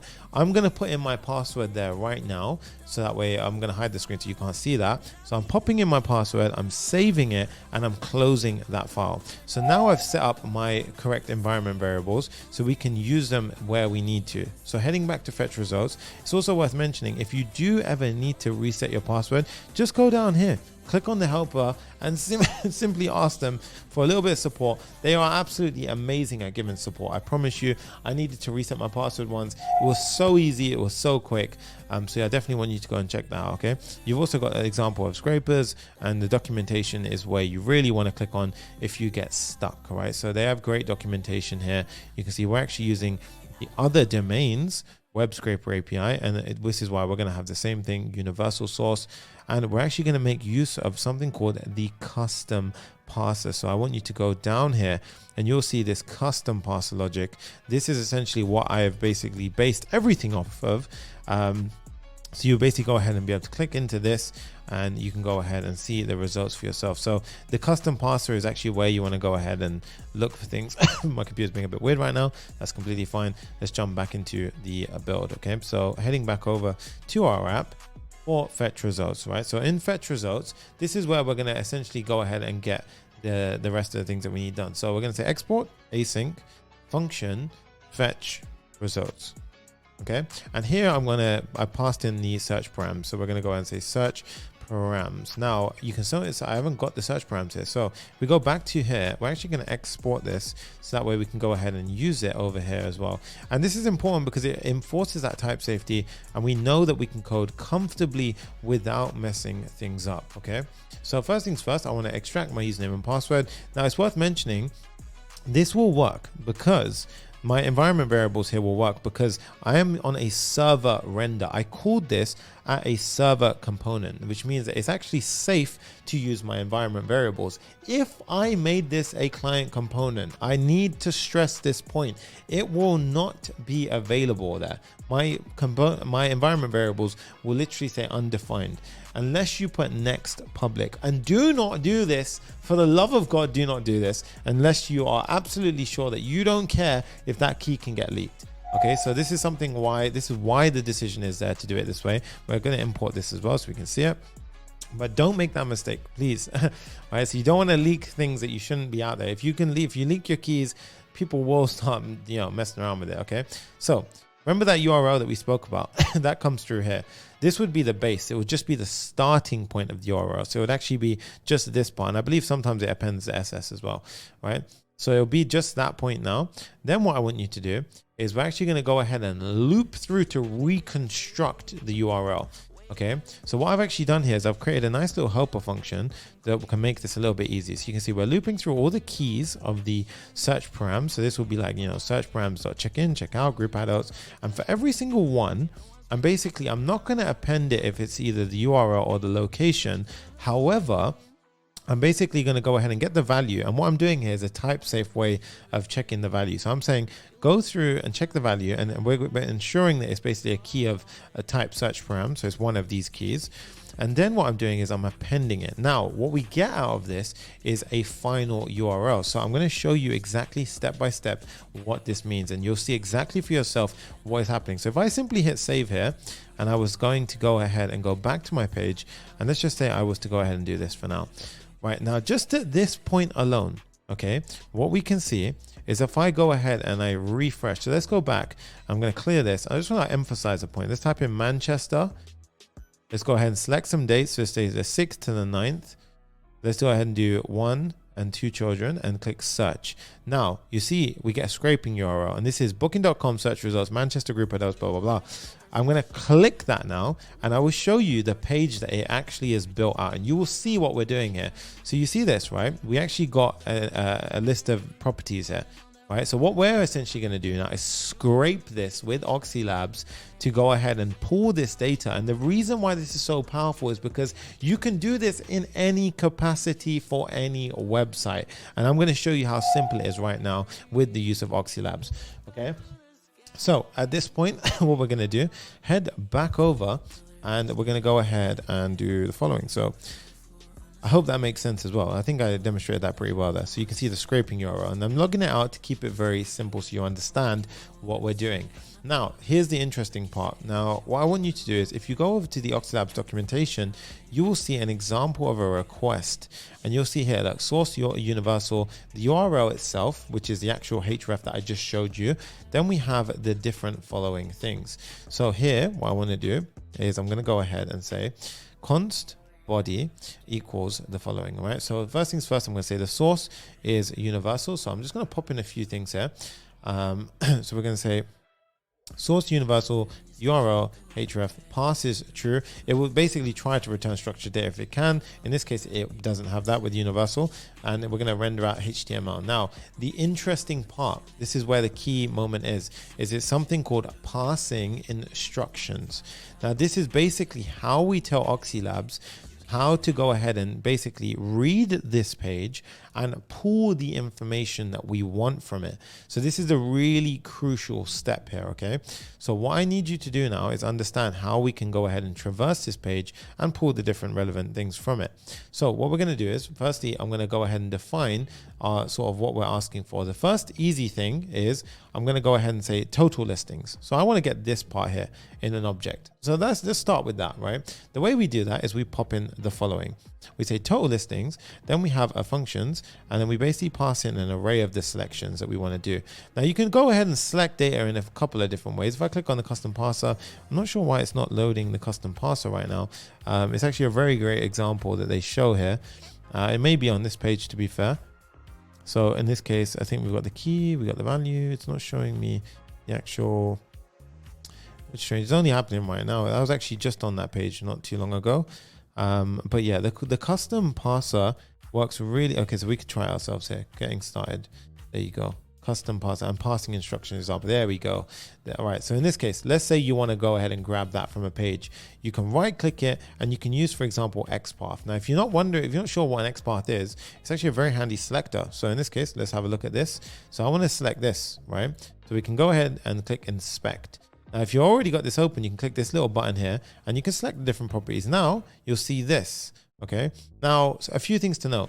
You want to select something which is ideally not going to change, right? So in this case, we've got, in this case, what we ended up deciding to go with is the, I actually went with the H1 text for the top H. So this was actually the only H1 on the page, right? It was actually the sort of main thing. So what we did was we just simply went ahead and selected it with the following rule. So we can use simple CSS selectors, or you can use XPath. So you go copy you can see XPath or full XPath. So if you just copy the XPath here, I'll show you what you actually get back as a result. So if you did it this way, you would get something like this. Now that's fine, you could use that, but you see it gets a bit nested, right? In this case, I'm saying find the first H1 and get the text inside of it, right? The text is actually a helper function that the guys over at Oxylabs have added in, and it allows us to get the text inside that point. So that will work for the total listings, and that will basically place it inside of an object that which comes back that looks like this. Okay, now the more interesting part is the listings themselves. So this is going to be somewhat of an array. So in this case, we're basically going to go through, and I want to select a bunch of different things here. So a bunch of different attributes here. So let's go ahead and say, like, this is going to return an array of all of these. So I want to basically build out something like that, right? So what I do is I say a listings, and what I'm going to do is I'm going to basically pass in, sorry. Let's go ahead and move this a little bit out this way. So I've gone ahead and done the selections for you. Okay. So first things first is we want to go ahead and actually pass in the array. So in this case, we've got, I'm going to go ahead and select the function, which is the container itself. And then I'm going to go ahead and actually select each of the individual items. So in this case, I'm not actually sure where you're using this, but I'm going to keep it there for now. I'll show you what it presents afterwards. But the main one is really the items. Okay, so the individual items in this case, and this is, notice how this will actually be, let me go ahead and pop this in. So the items themselves. Okay, and again, you can look at their documentation and see exactly how they're doing it. You can see here, look, number of results, and you can go ahead and just traverse through and all that good stuff, right? So you can feel free to read this out yourself. They have passing instruction examples as well, so you can actually see for yourself how you would get like a list of different things out. So really, really awesome stuff. I've made it really easy for you. You can just go ahead and copy this from what you want to do. But let's say the first one, I want to get the title. So I want to get this right here, okay? So in this case, what we can do is we can basically just go ahead and inspect that. So we right click, we click on inspect. And the key thing is that I'm looking for is ideally something like a data test ID, because these are used for automation testing inside of a company. So those are unlikely to change, right? So in this case, or we can use classes if we can't refer to that. But in this case, I'll show you both. So you can use both. So in this case, data dash test ID title. Okay. So in this instance, what we can do is we can say title.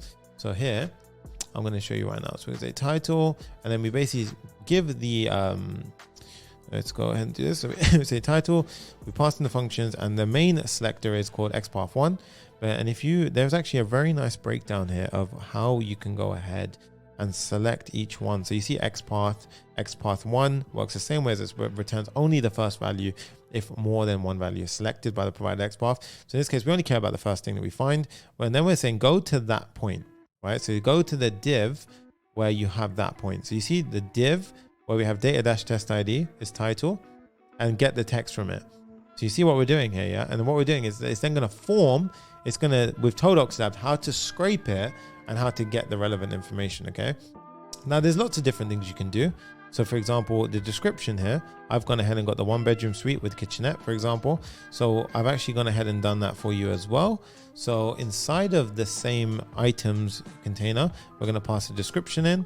In this case, I've targeted a H4 with a class inside of it. And you can really go into as many granular levels as possible. So in this case, for the booking metadata, this one was a little bit more interesting. It was this one, 3 nights, 2 adults, 1 child, but it was nested to a degree. So what I did was I simply used 2 selectors. I used go to the div that contains this class.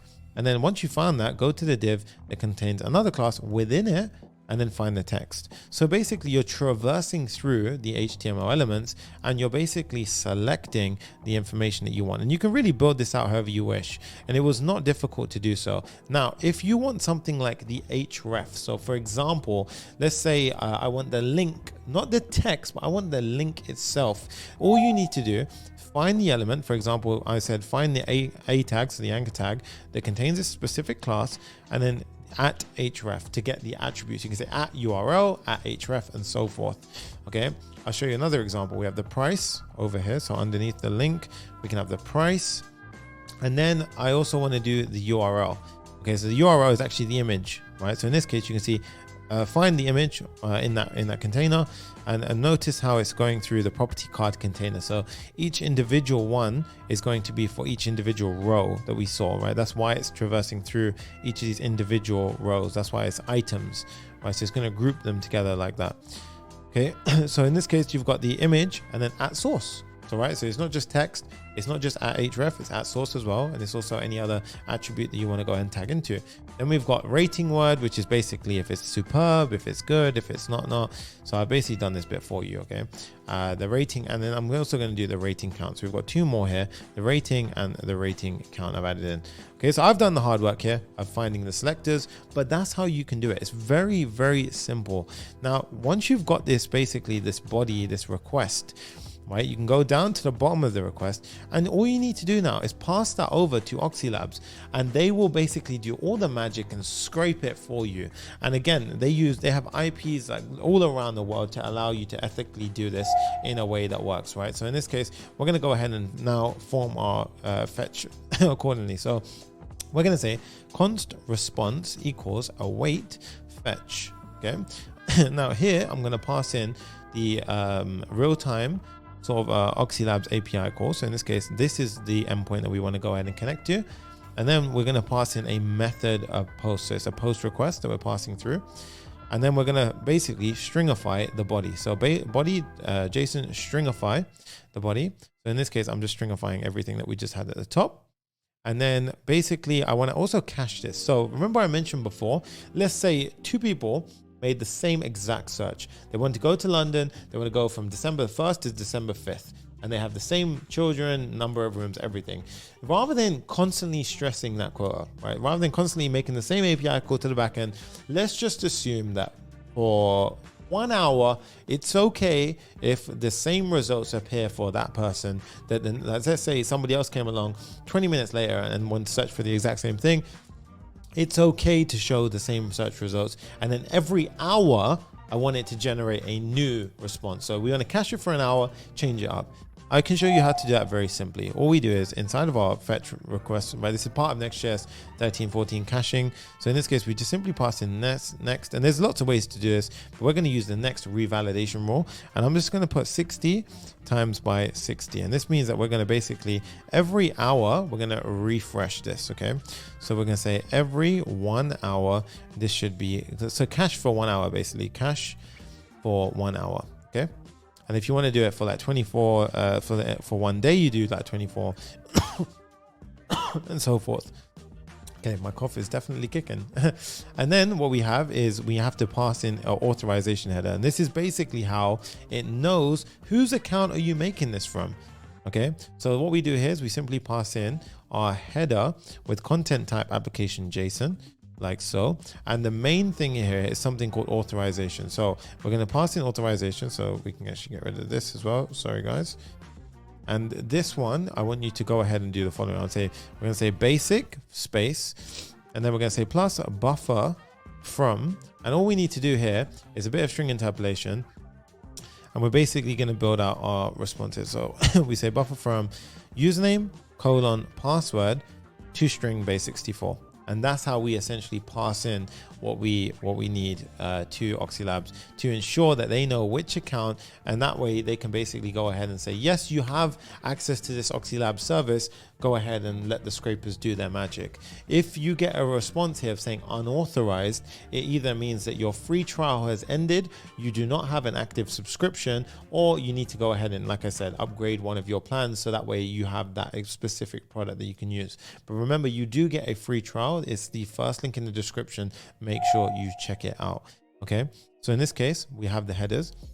Once the header comes back, I want to go ahead and pass it. Okay, so I'm actually going to go ahead and I've got my headers here like so. After we have the fetch call, I want to go ahead and say dot then. I'm basically going to get the response.json. So I'm going to format it like so. I'm going to say response.json. And then I'm actually going to go ahead and get the results and stitch them together in the way that I expect. So basically we'll get the results back like so. So after we pass the JSON back, we're going to say get the data. So this will, after you do the first call, the second one's gonna be the data. Then we're gonna say if the data.results.length is 0, then we should just return because it didn't find any data. Otherwise, we're going to go ahead and access the first data argument, which is actually going to be the list of results that we wanted. And then we're going to go ahead and, cast it to this type, right? So what I'm actually going to do here is create a file which resembles all of our types. And I'm going to call this typings.ts. Okay, so for typings.ts, we're going to have the result which comes back. Now, remember, we actually went ahead and specified it in a specific way. We went ahead and said that we've got the content and then we had the listings and total listings. Now, remember, we actually did this here. If you remember carefully, it was listings and it was total listings. Okay, so the data will come back in this approach. Now, this will return another array of items. And what I'm going to do is I'm going to define what comes back there. And I've already know because we actually defined it in this way. We've got the URL title, all these things as well. And if we go here, you can actually say that this is actually corresponding. So we've got the item, the title, description, booking metadata, and so forth. Same thing I've done here. Okay, so I've done the same approach here. Oops, sorry, completely. What did I do there? Okay. Yeah, so we've done the same thing there. Now, with that in mind, we've got everything the way we want it. So we can now go ahead and import our result type. Okay, just like that. And then if there was ever an error at any point, we can simply go ahead and catch that error like so. Okay, so don't do what I just did, catch the error like so. Okay, now once you've done that, we're simply going to return the response back. Okay, so once we've done this now, fetch result is basically achieved what it needed to achieve. So we can go back to our search page. Oops, okay, what is happening? We can go back to our search page. And now here, we can say if there's no results, okay, good. And you can see here, if I click into this, you see how it could either be void result or undefined. So basically, I'm doing a little check here to prevent that. Then if I do console log results here, if we highlight over this, you see it's basically doing a defensive program sim, so we're always assuming that it's valid here. So let's give this a try and see if it works, right? So first things first, remember, it will take a little bit. It's an asynchronous action. So if I type in something like, let's just say Birmingham in the UK, and I go ahead and say 18th to 22nd, adults 2, children 1, search. Okay, so right now you can see there's a bit of a delay and you're probably wondering, well, nothing happened. Well, actually it is happening. It's scraping for that URL. So you see Birmingham, group adults 2, group children 1, number of rooms, and so forth. And right now it's doing an asynchronous action, which is basically going ahead and finding the data. It's not updating the UI in the way that we would want it because there's like a block, there's a pause. And the reason why there's a pause here is because if we go to the search page, it's awaiting the fetch results. So this is blocking right now until it returns the results. So you can see the results came back. I then went ahead and did a console log on the results, and you can see content listing. Okay, I want you to pay attention to this. Total listings actually found it. So Birmingham, 597 properties found, and then it's got the listings inside here. So it's actually done what we wanted it to do. And let's just prove this is a valid point. So 597, if I click on the actual link for the actual page that it found, we will see 598. So literally in that split second, it added one. Okay, but 597 is the one that we wanted. So it would have scraped this and then it would have these results. So very good so far. Okay, so now we need to go ahead and render out the UI for this, but I can show you how to address that loading issue that we had previously. So before I demonstrate how to show it here, we're going to add a loading screen. Okay, and this is where Next.js 14 comes in absolutely clutch, and I'll show you exactly how we can go ahead and implement this. So for whatever point we can do it. So let's go ahead and pop it here. Let's go into our app. I'm going to add a general loader at the top level, loading.tsx. You can add this at a more granular level inside of the search as well, but I'm going to keep it simple now and just say loading results. Okay, so it doesn't really matter too much here. This loading.tsx is a predefined, it's like a page.tsx. It's one of those ones which are reserved for the use of Next.js 14. So that way, if we have any blocking statements such as async await, on a server component and we're awaiting a value to come back, in this case, the scraping data, it will fall back to this page. So that way you don't get that halt on the page, right? We want to see something as a user. Users get bored so easily these days. We have to keep them entertained, right? So let's go back to the Shadcn and the Shadcn and let's go to skeleton here. Now I want you to go ahead and do npx Shadcn. There we go, boom, and go back here. Come on, J, and I want you to pop it in like so. So just like that, okay? That will add in this skeleton loaders, and you see this is exactly what we're trying to go for here. Now I've made this super easy for you. I've actually gone ahead and just built this out, so you can go ahead and copy this. And what I've done here is I've essentially styled it in the way that we would expect to see it roughly. So first things first, this is a section that we're going to be showing. I'm then going to have a simple div which says something like sit tight while we scan the market for the best deals. And then I've got a little blue ball that's basically just going to go ahead and bounce. No funny jokes, guys. Yes, no funny jokes. Okay, so we've got a little ball there that's just going to scan the thing there, right? If you made it to that point, good lad, lad, girl, whatever. Right, so at this point we've got this. Now I'm just going to go ahead and render out a bunch of different skeletons which look like the results that we're going to expect. I'm going to use a little trick here with an array map, right? So I'm going to show you how we do it. So we say create an array of 10 right now. That's a nice little trick. I'm going to map through them all and basically just show a skeleton with an image on the left and the body on the right and make it width 4. Now let's see what happens. Okay, so let's go ahead and do this again. So we're going to go ahead and say something like let's go ahead and give it a try. So we'll do something like let's just say Dubai and select your dates. Let's select our dates. So we can go ahead and do like let's just say January the 1st to January the 5th.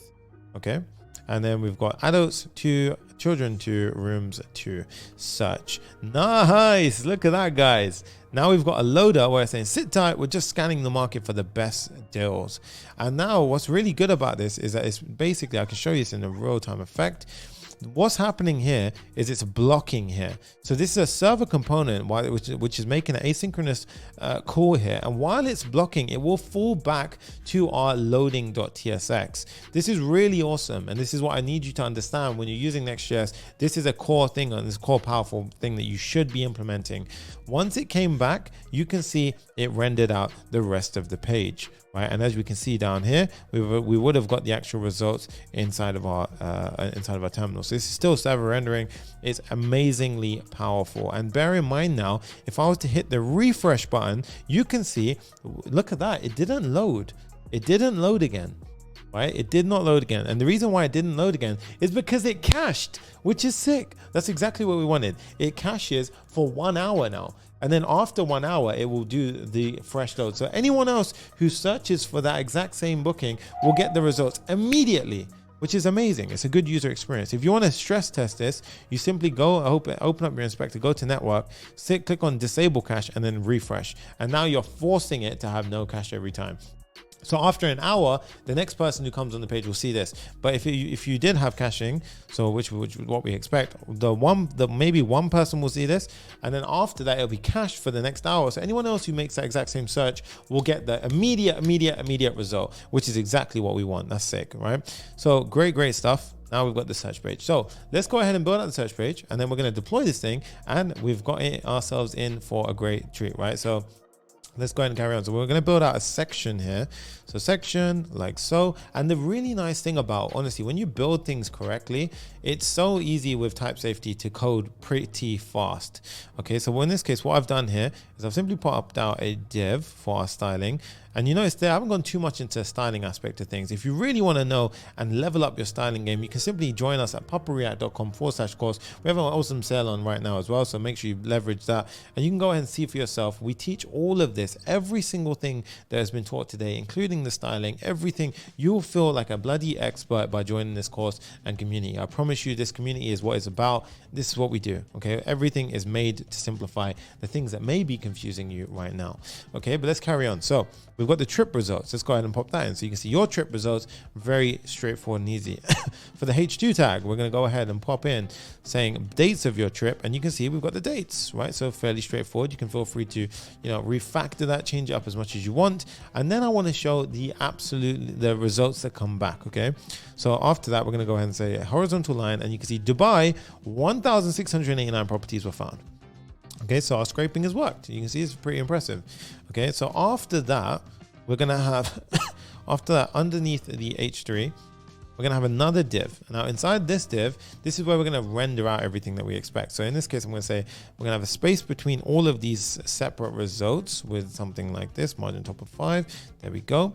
And then we're gonna go ahead and basically map through all the results. So I'm gonna say results dot content. So if I show you this, it'll be content dot listings.map, right? And then for each individual one, we've got an item, we've also got the index, and we're going to map through like so.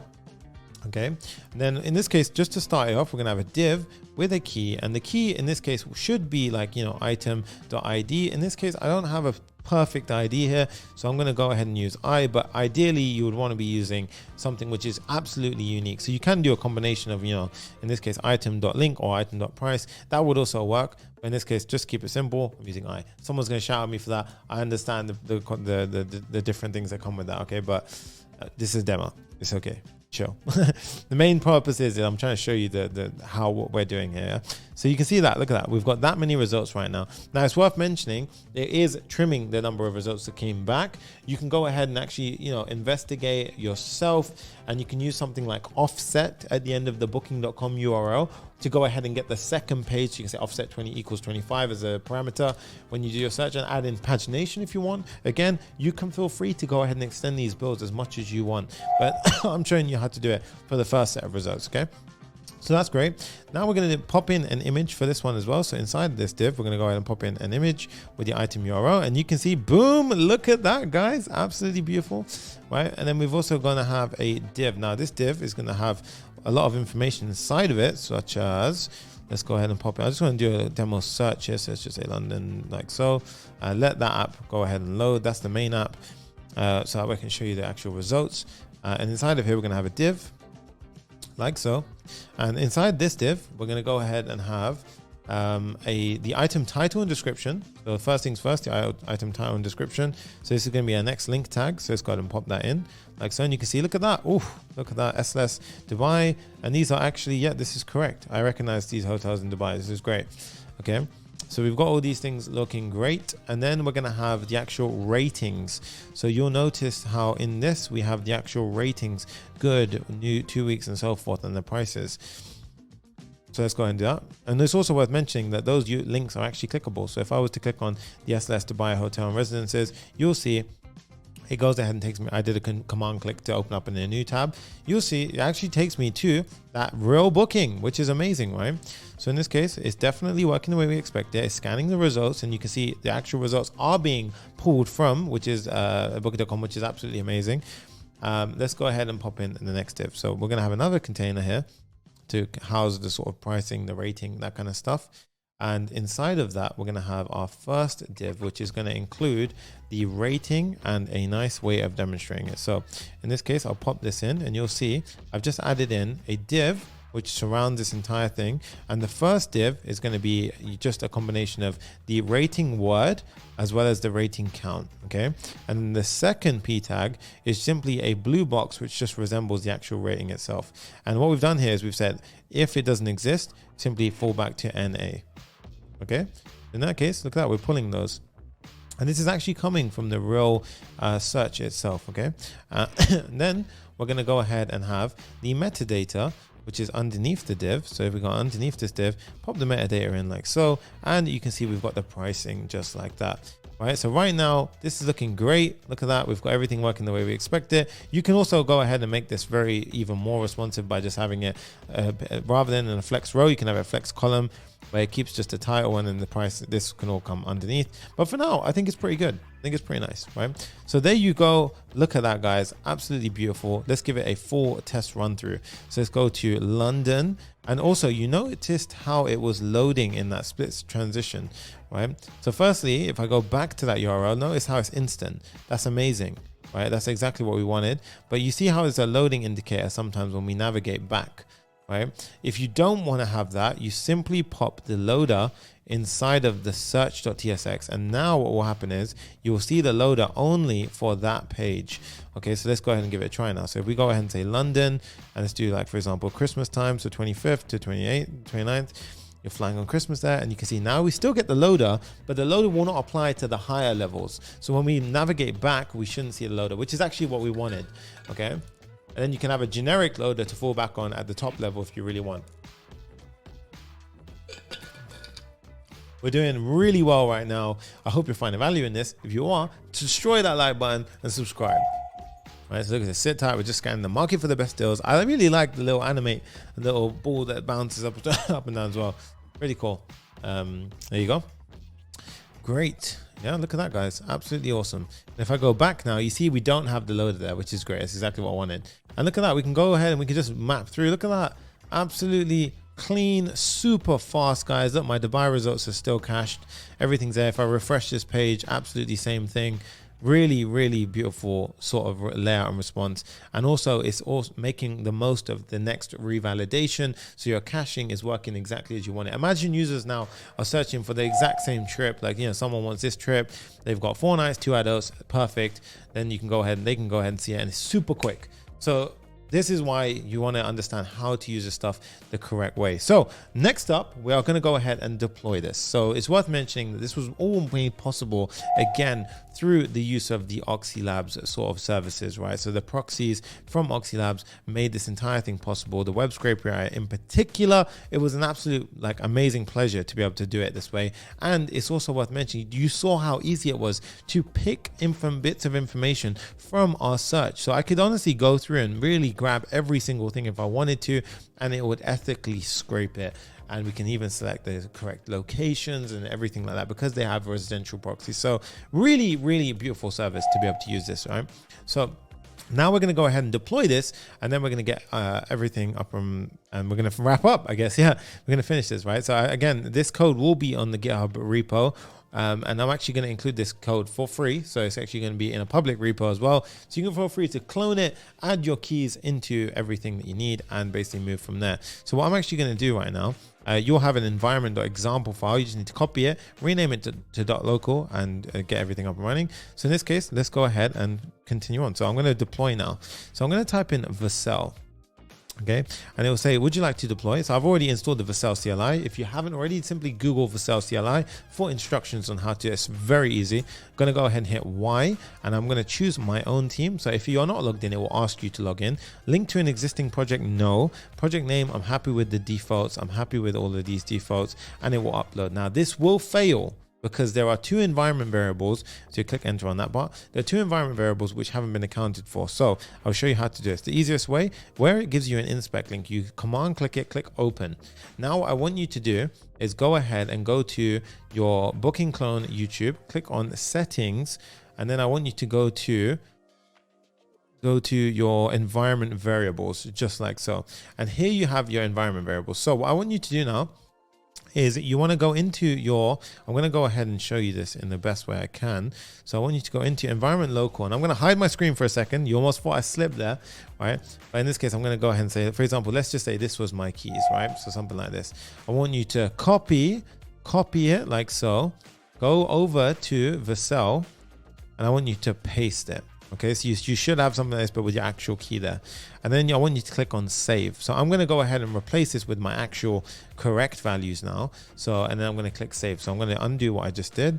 I'm going to copy, I'm going to go back, I'm going to go into my stuff that I did, and I'm going to remove them, and I'm going to paste. Okay, so at this point now, I'm clicking save on Vercel that I just showed you.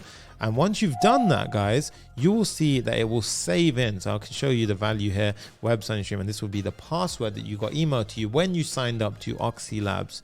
Now that that's done, we need to redeploy. Okay, so I can't stress this enough. That first one would have failed. So in this case, we're going to go ahead and say Vercel. And now it will go ahead and deploy. And then I want you to inspect. Now, again, this could fail for other reasons, right? So it could definitely fail right now when we're going to see it ourselves, and we can fix those issues and combat it and so forth. Okay, so in this case, it's going to go ahead and install the dependencies. Also, look how smooth that is. Really nice from Vercel. So once this is done, we can go ahead and test it, and that will be up. And then obviously you can access it from wherever in the world, right? So as I'm mentioning, while this is going ahead and doing its thing, if you are found any of this stuff today, tricky, then definitely feel free to check out popularreact.com course. We have an awesome sale on right now. It's worth mentioning this because I know and I appreciate it can be stressful, it can be tiring, it can be kind of, scary when you're learning out all of this stuff like Next.js 13, 14. What's the difference with all this stuff? Why did we switch from the page router to the app router? This is why you need a mentor in a lot of these situations. It's why I've designed a community and a course like Zero to Full Stack Hero to go ahead and help you with weekly coaching calls, all the stuff that you need to go ahead and succeed succeed. So definitely visit the page, check out for yourself what we've got to offer. And if you really want to see, you know, the real results that we get for our students, head over to popularreact.com. At the top, click on reviews and see for yourself. These are real people, the real results, and everything that goes alongside it. But I say all of our students have gotten amazing results, and you can see for yourself exactly why you would want to join such a community. It's honestly something that's always going to be with you, always going to be growing with you. And no matter how far you get in your development journey, it always helps to have one, a mentor, and two, a community that helps you get through any debugging problems that you may have. And it's also important to stay up to date with the latest and greatest information, tech, all that stuff. That's why we have weekly coaching calls. What other dynamic course exists like this, guys? And they get added to new content every week. So absolutely amazing stuff. Right. Let's dive in. So we do have an issue.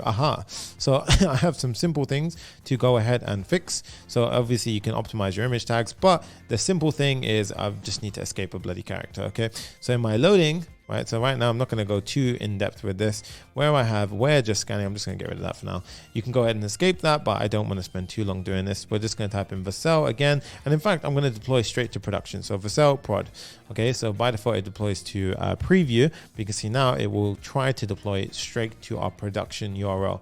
With that in mind, we should go ahead, and that should now go ahead and do its thing. But a few things to mention here. Remember, I mentioned we actually use the web scraper API today. You will have, if you click on users, your username is here. Very important to mention that. And if you want your access to your password, yeah, I'll get emailed out to you as well. Remember, you do get a free trial with Oxylabs. So make sure the first link in the description, you want to go ahead and make sure you leverage that the best you can. Let's go ahead and check on the status of our build and hope that hopefully we get through the correct way. It's always these small teething issues, and I promise you it will happen. It's completely fine. It compiled successfully this time, so it's all good. And in just a second, we will get some confetti, and it will be a great day because we would have deployed our booking.com clone. And again, yeah, you would have learned something new today, how to scrape data from any website, period, right? So hope you enjoyed this kind of style of format of recording as opposed to direct live stream. I think it's actually a pretty cool thing. I think I'm going to be doing this a hell of a lot more now because I think it works really well. In this case, yeah, you can go ahead and don't ignore these, by the way, guys. Yeah, with image tags and things like that. If you can go ahead and use the next image tag to optimize your images, do so. Obviously, today we are doing it only to a certain degree, but there you go. It's deployed and it's assigning the domains. But in this case, I can just check on this right now. Let's click into it, and it's going to go ahead and show us. Boom. Let's give it a nice try. Let's type in something like Washington. Let's go ahead and select some dates. Like so. Let's do 2 children. Let's do 2 adults, 1 children, 2 rooms. And let's click on search. And let's see what happens here. Oh ho, sit tight. We're just scanning the market for the best deals. This is working. That's great. That's what I love to see. I'm going to have to take down the URL after this goes up on YouTube. Otherwise, you guys are going to go crazy. And we get an error. Okay, so in this case, if you get this, it's fine. We're going to debug it live right now and see what went on, right? But in this case, it could be the fact that we have some cause or something like that. But let's go ahead and check out our logs. And we can see for ourselves, right? So you can see go to a task time. Okay, so this is something which I wanted to actually, it's a very easy fix. Okay, so when you're dealing with Vercel, you basically have access to cloud functions. Now, when we have an async await, something like the server component where it was making that fetch results call, it went over 10 seconds. Now, 10 seconds is a sweet spot where Vercel says, okay, you've got a lot of free things. However, if you want to have functions which take a little bit longer than 10 seconds, you have to upgrade your plan. So in order to go ahead and allow this to work, all you would need to do is upgrade your plan from hobby to the next tier upwards. Okay, so in order to do that, all you simply do is head over to your account and you just need to go ahead and update your account details, right? So in this case, I'm just going to go ahead and show you where you can do that. And then you can go ahead and do it for yourself. So you can go to your plan. I'm trying to see that if I can show you. I don't want to go ahead and mess things up. 1 second. Let's go ahead and click on view more. Where can I show you this? Okay. Well, the main thing is, okay, yeah, here you are. Yeah. So you simply need to go ahead and upgrade your plan. right? So you can go ahead and upgrade it to Pro if you have over 10 seconds and that kind of thing. But it's worth mentioning this because you might be wondering, I made it to the end of the tutorial and it didn't work. Anything which takes over 10 seconds, no matter which project you're doing, will have this same constraint, okay? So it's worth mentioning that. However, here's my advice. Build this app out, make a screen recording of this app, add it to your portfolio, add the code to a public repo where you can show your employers just how amazing the thing is that you built. So that way you get a demo of the thing that you need. You get an addition to your portfolio so you can land your dream job as a developer, and then you can join Papa Fam and be a part of all of this. You're already a part of Papa Fam if you're here, so absolutely thank you to you, but that is what I would recommend, okay? And it's also worth mentioning, now you have the ability to scrape any website you need to in an ethical way via Oxylabs, and you can do it using Next.js 14. Thank you so much, guys. I hope to God you've enjoyed this build. This has been the booking.com clone. We've done some amazing things today. I'm just going to show you one more time the demonstration of the application. We've got this beautiful header that we talked about earlier using headless UI, absolutely stunning visuals here using Shadcn. And we can go ahead and, you know, we've got this beautiful form component. We can click search. We have a nice loading sort of placeholder, a skeleton placeholder while we wait for our, you know, information to load. We're using Next.js 14 in the way that it should be used, by using the revalidation rules. So that way we can cache our data every single hour. So that way we don't have to, you know, rapidly go through our quotas and rapidly go through the things that we need. This actually helps your quotas go a much longer way as well. So it's worth mentioning, guys, that this is something you want to do. I just want to show you as well, while that's happening, you can see the actual code for that was in fetch results. It was all to do with the fetch API. So that main magic happened here. You can also do it at the top by export. You can do it at the top of the actual, not fetch results page, but the search page results. There's a way you can do this by saying simply export const revalidate, I believe it is, and then you can put like 60 times 60 for 12 hours and so forth. There's a few high level parameters you can do like that, which will do the entire page to that degree. Right now, if I refresh, you can see it's cached. Beautiful stuff, and these are all clickable through to the actual booking.com website itself, right? So this is definitely working. It's definitely working the way we expect it, and it's mobile responsive. As always, guys, it's your boy Papa React, aka Sunny. We learned so much today. We learned about Next.js 14. We learned about how to scrape any site on the planet in an ethical way using Oxylabs, and we used so many cool bits of tech: Shadcn, Tailwind. We built a responsive, beautiful website, and we built a responsive, beautiful navbar. Remember, guys, drop a comment down below if you want more videos like this. Drop an idea for the next build, and as always, enjoy, keep learning, and if you haven't already consider joining us inside Zero to Full Stack Hero over at papareact.com. As always, guys, it's an absolute pleasure to be your mentor and your teacher, and I will see you in the next one. Peace.